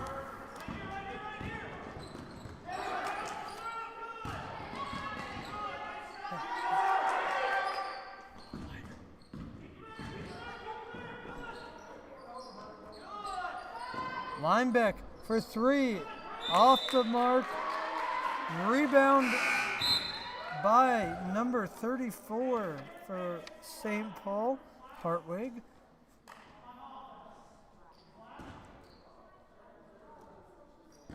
St. Paul, a minute 55 away from taking this lead into the fourth quarter.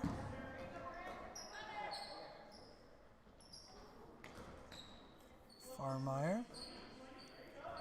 Over to Martins. Martins for 3. Martins unlucky as that ball rims out. Ball up to Craig. Craig, short jumper, off the mark. Wallace with great hustle is rewarded with a call there, out of bounds on St. Paul.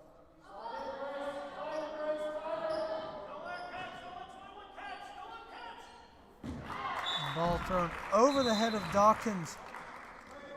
The freshman just out of her reach. Good effort there, though. Good idea. We're going to have timeout. St. Paul, 35-23. Minute 29 left in the third quarter. Puts us about 9.5 minutes left of basketball time here on the first night of the MRVC I-70 Crossfire.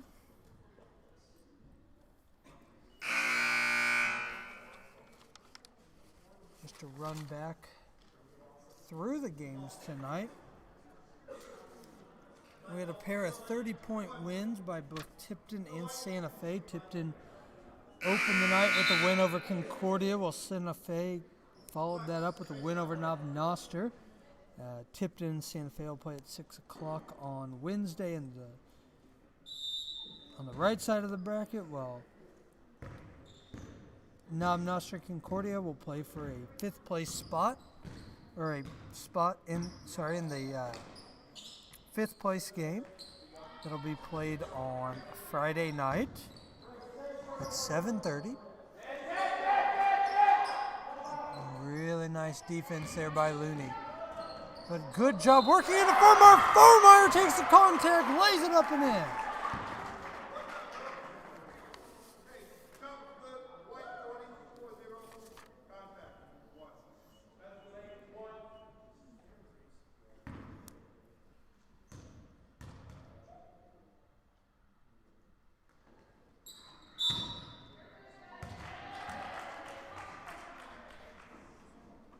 Free throw attempt comes up short.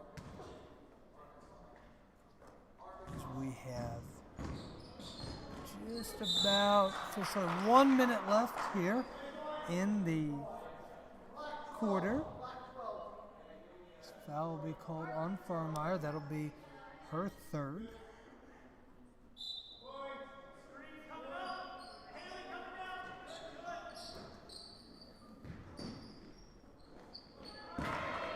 Martin's getting it done offensively and defensively. Lays it up and in. 39-23. St. Paul. Martin's again.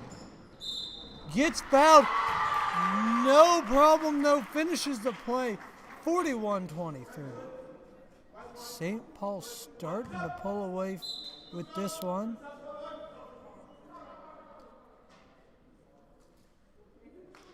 I wouldn't rule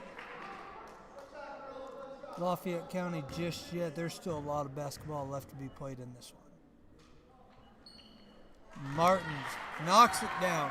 42-23.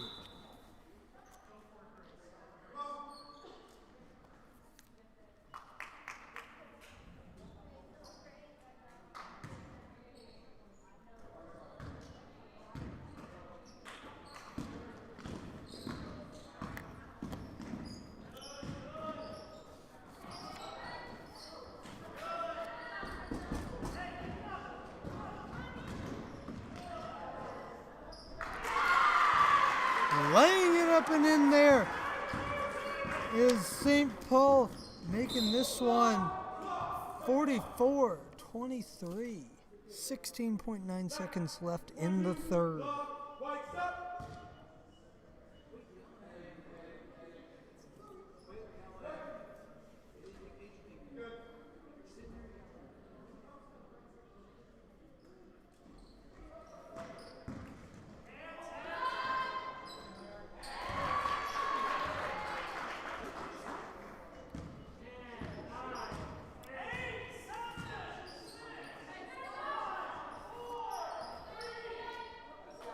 Hinches at the buzzer, drains the 3. 47-26, St. Paul goes into the final quarter with the 21-point lead. We'll be back with the final 8 minutes of action here on night 1 in just a few minutes.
Fourth quarter, night one, MRVC I-70 Crossfire. Bottom bracket of the girls tournament, number 2 Higginsville trails number 3 St. Paul, 47-26. Hinches has made some big shots at the buzzer here tonight. Kind of been that three-point specialist when they needed one as Hines takes one in, lays it up and in. Strong take there by number 50.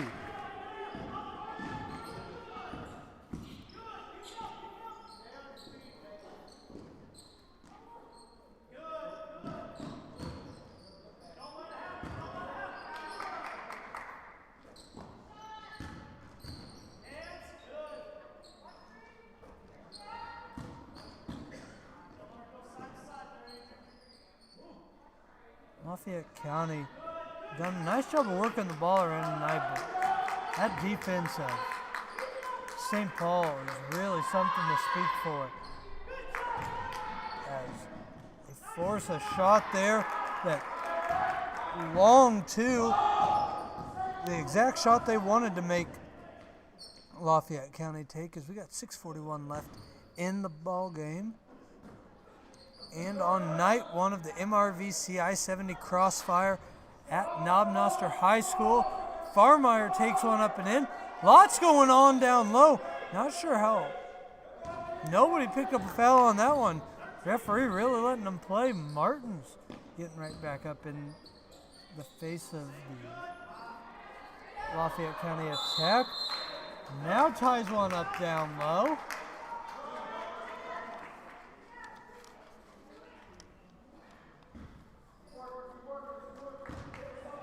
Martin's a senior having a nice night here.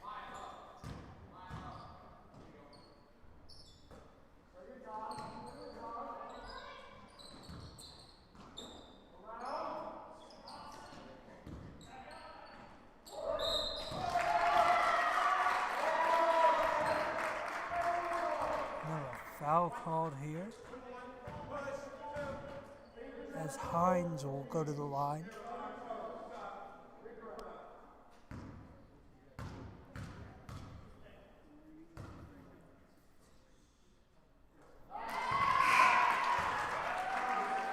First shot is true, 50-26.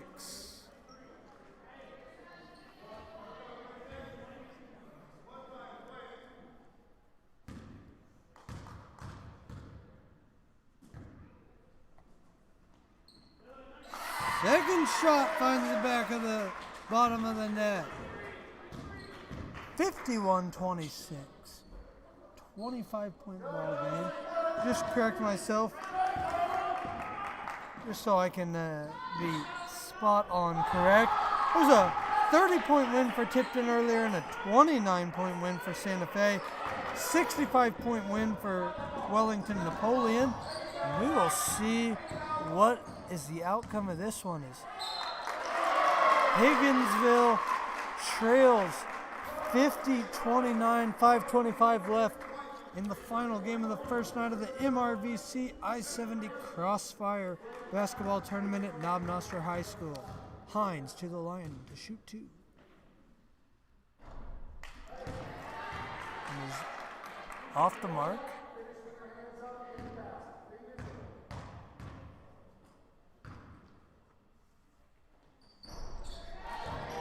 That one's off the mark as well.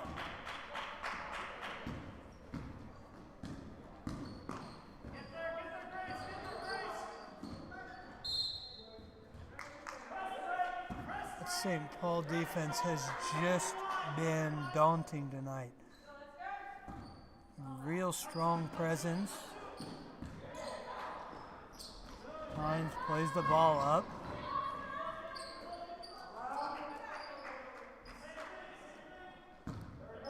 Hinches, driving the ball, kicks it back out. Arnold throws the ball away there, looking for Hinches, just unlucky.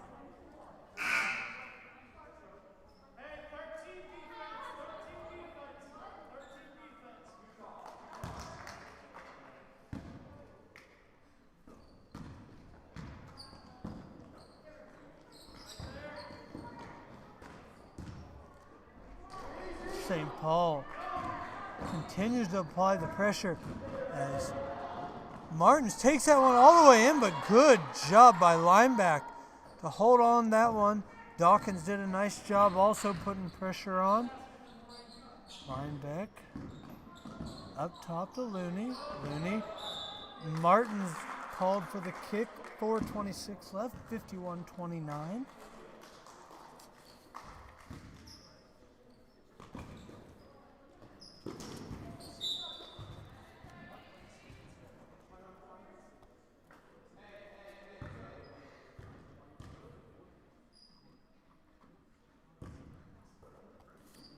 Hey there, Xander. Just saw your message.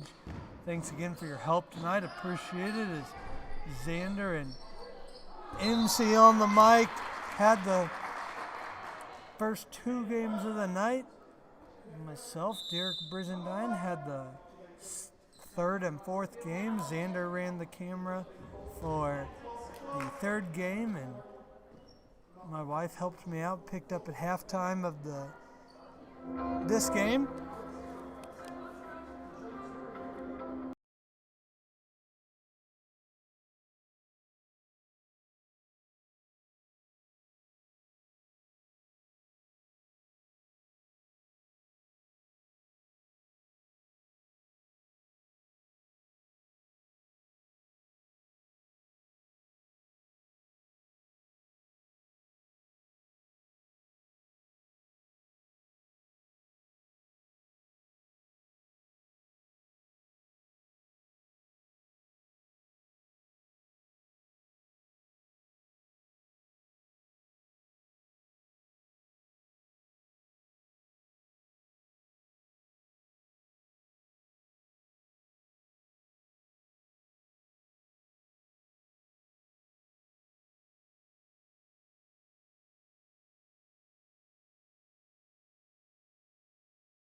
Four minutes left and counting here in the final game of the first night of the MRVC I-70 Crossfire.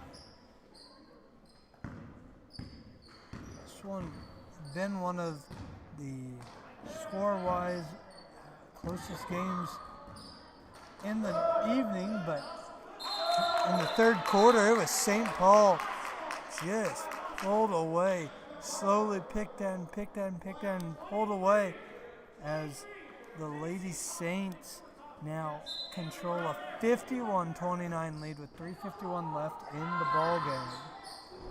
Craig with a good look, but off the mark.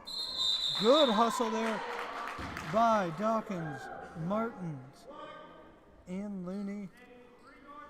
The St. Paul ball.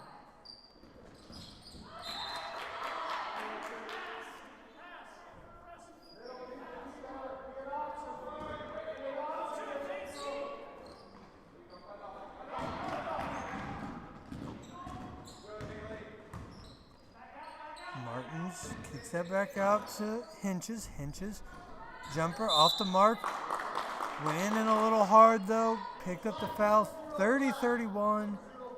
3:31 left in the ball game. St. Paul leads 51-29.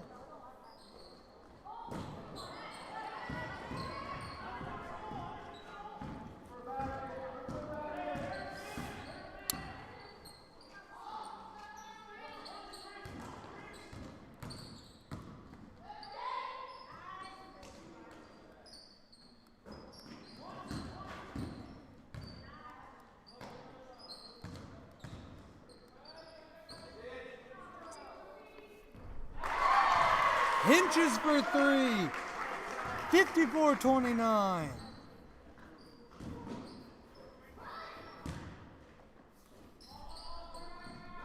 Wallace, good rebound. Rims out though.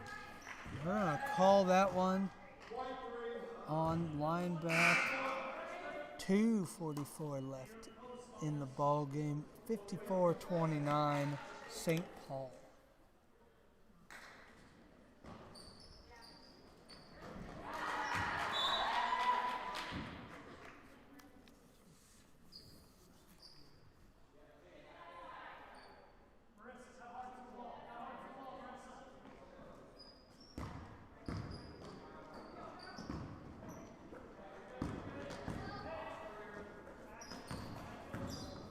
Martins takes it in off the backboard.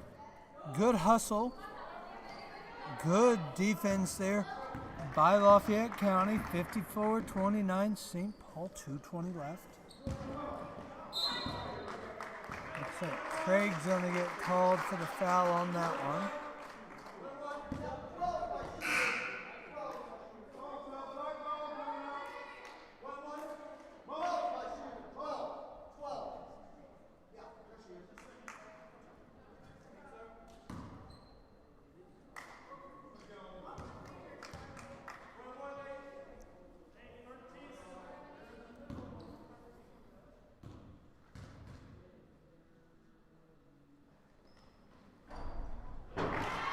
Farmeyer knocks down the first one.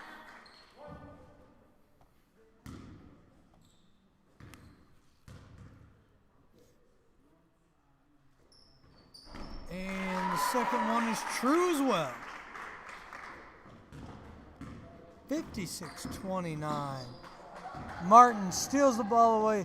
2:10 left. Count it good for Martins. 58-29.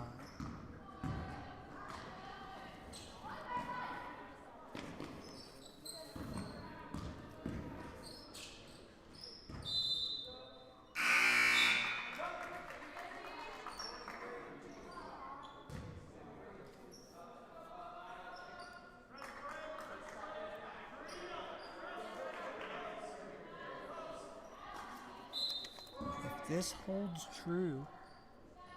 St. Paul will be the only higher seed to pick up a win tonight, as right now 29-point lead has Lafayette County doubled up. So travel's going to be called. 29-point lead though, right around that average of the first two games. A 29-point victory, a 30-point victory by Santa Fe and Tipton respectively. Minute 39 left in this one.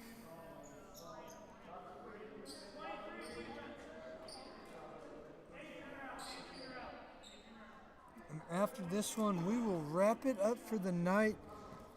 It has been a good day of basketball here at Knob Noster High School. Some teams really setting the tone. Going to set up for some really nice matchups there on Wednesday. The Tipton Santa Fe one will be a good one, and this if this one goes final as it stands right now, St. Paul, Wellington-Napoleon. St. Paul will have its hands full. And that one is Wellington-Napoleon looked very, very strong in that first game tonight.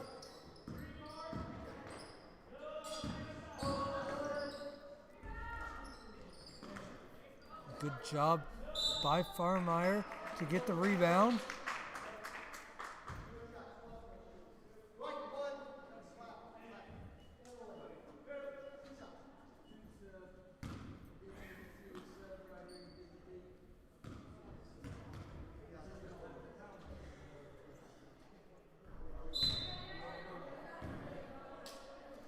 First one is off the mark for Farmeyer.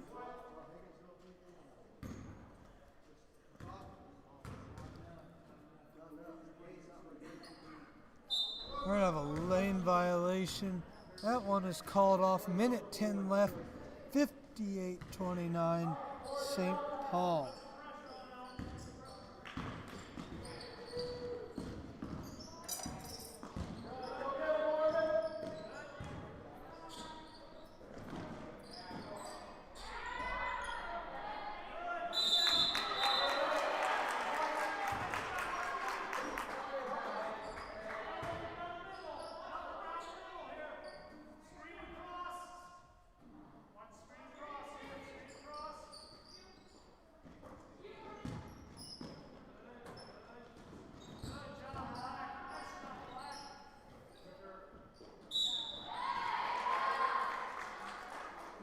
like this will be the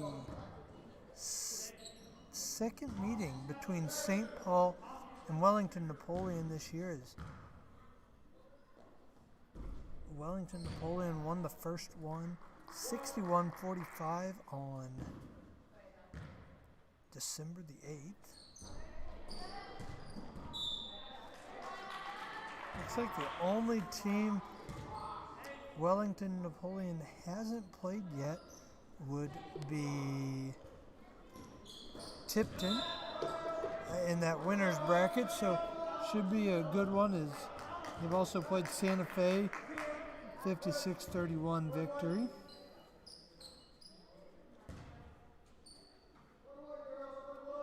Good one coming up here on the 21st as Elite will take on Wellington-Napoleon.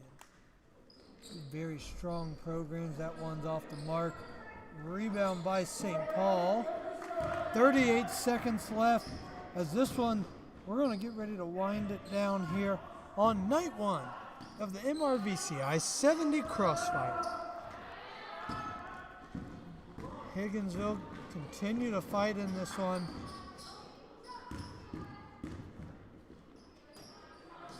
There is 17 seconds left. Oh, pass it around, look for the best look there. Lineback doing a good job to try and work that one back in. Lineback shot at the buzzer, no good. Time will expire. They're gonna count it? No. That was a great effort by lineback, but they're not counting that one. 58-29 final here to finish off night one of the MRVC I-70 Crossfire at Knob Noster High School. Again, St. Paul wins 58. That'll do it here. We'll see you back here tomorrow night.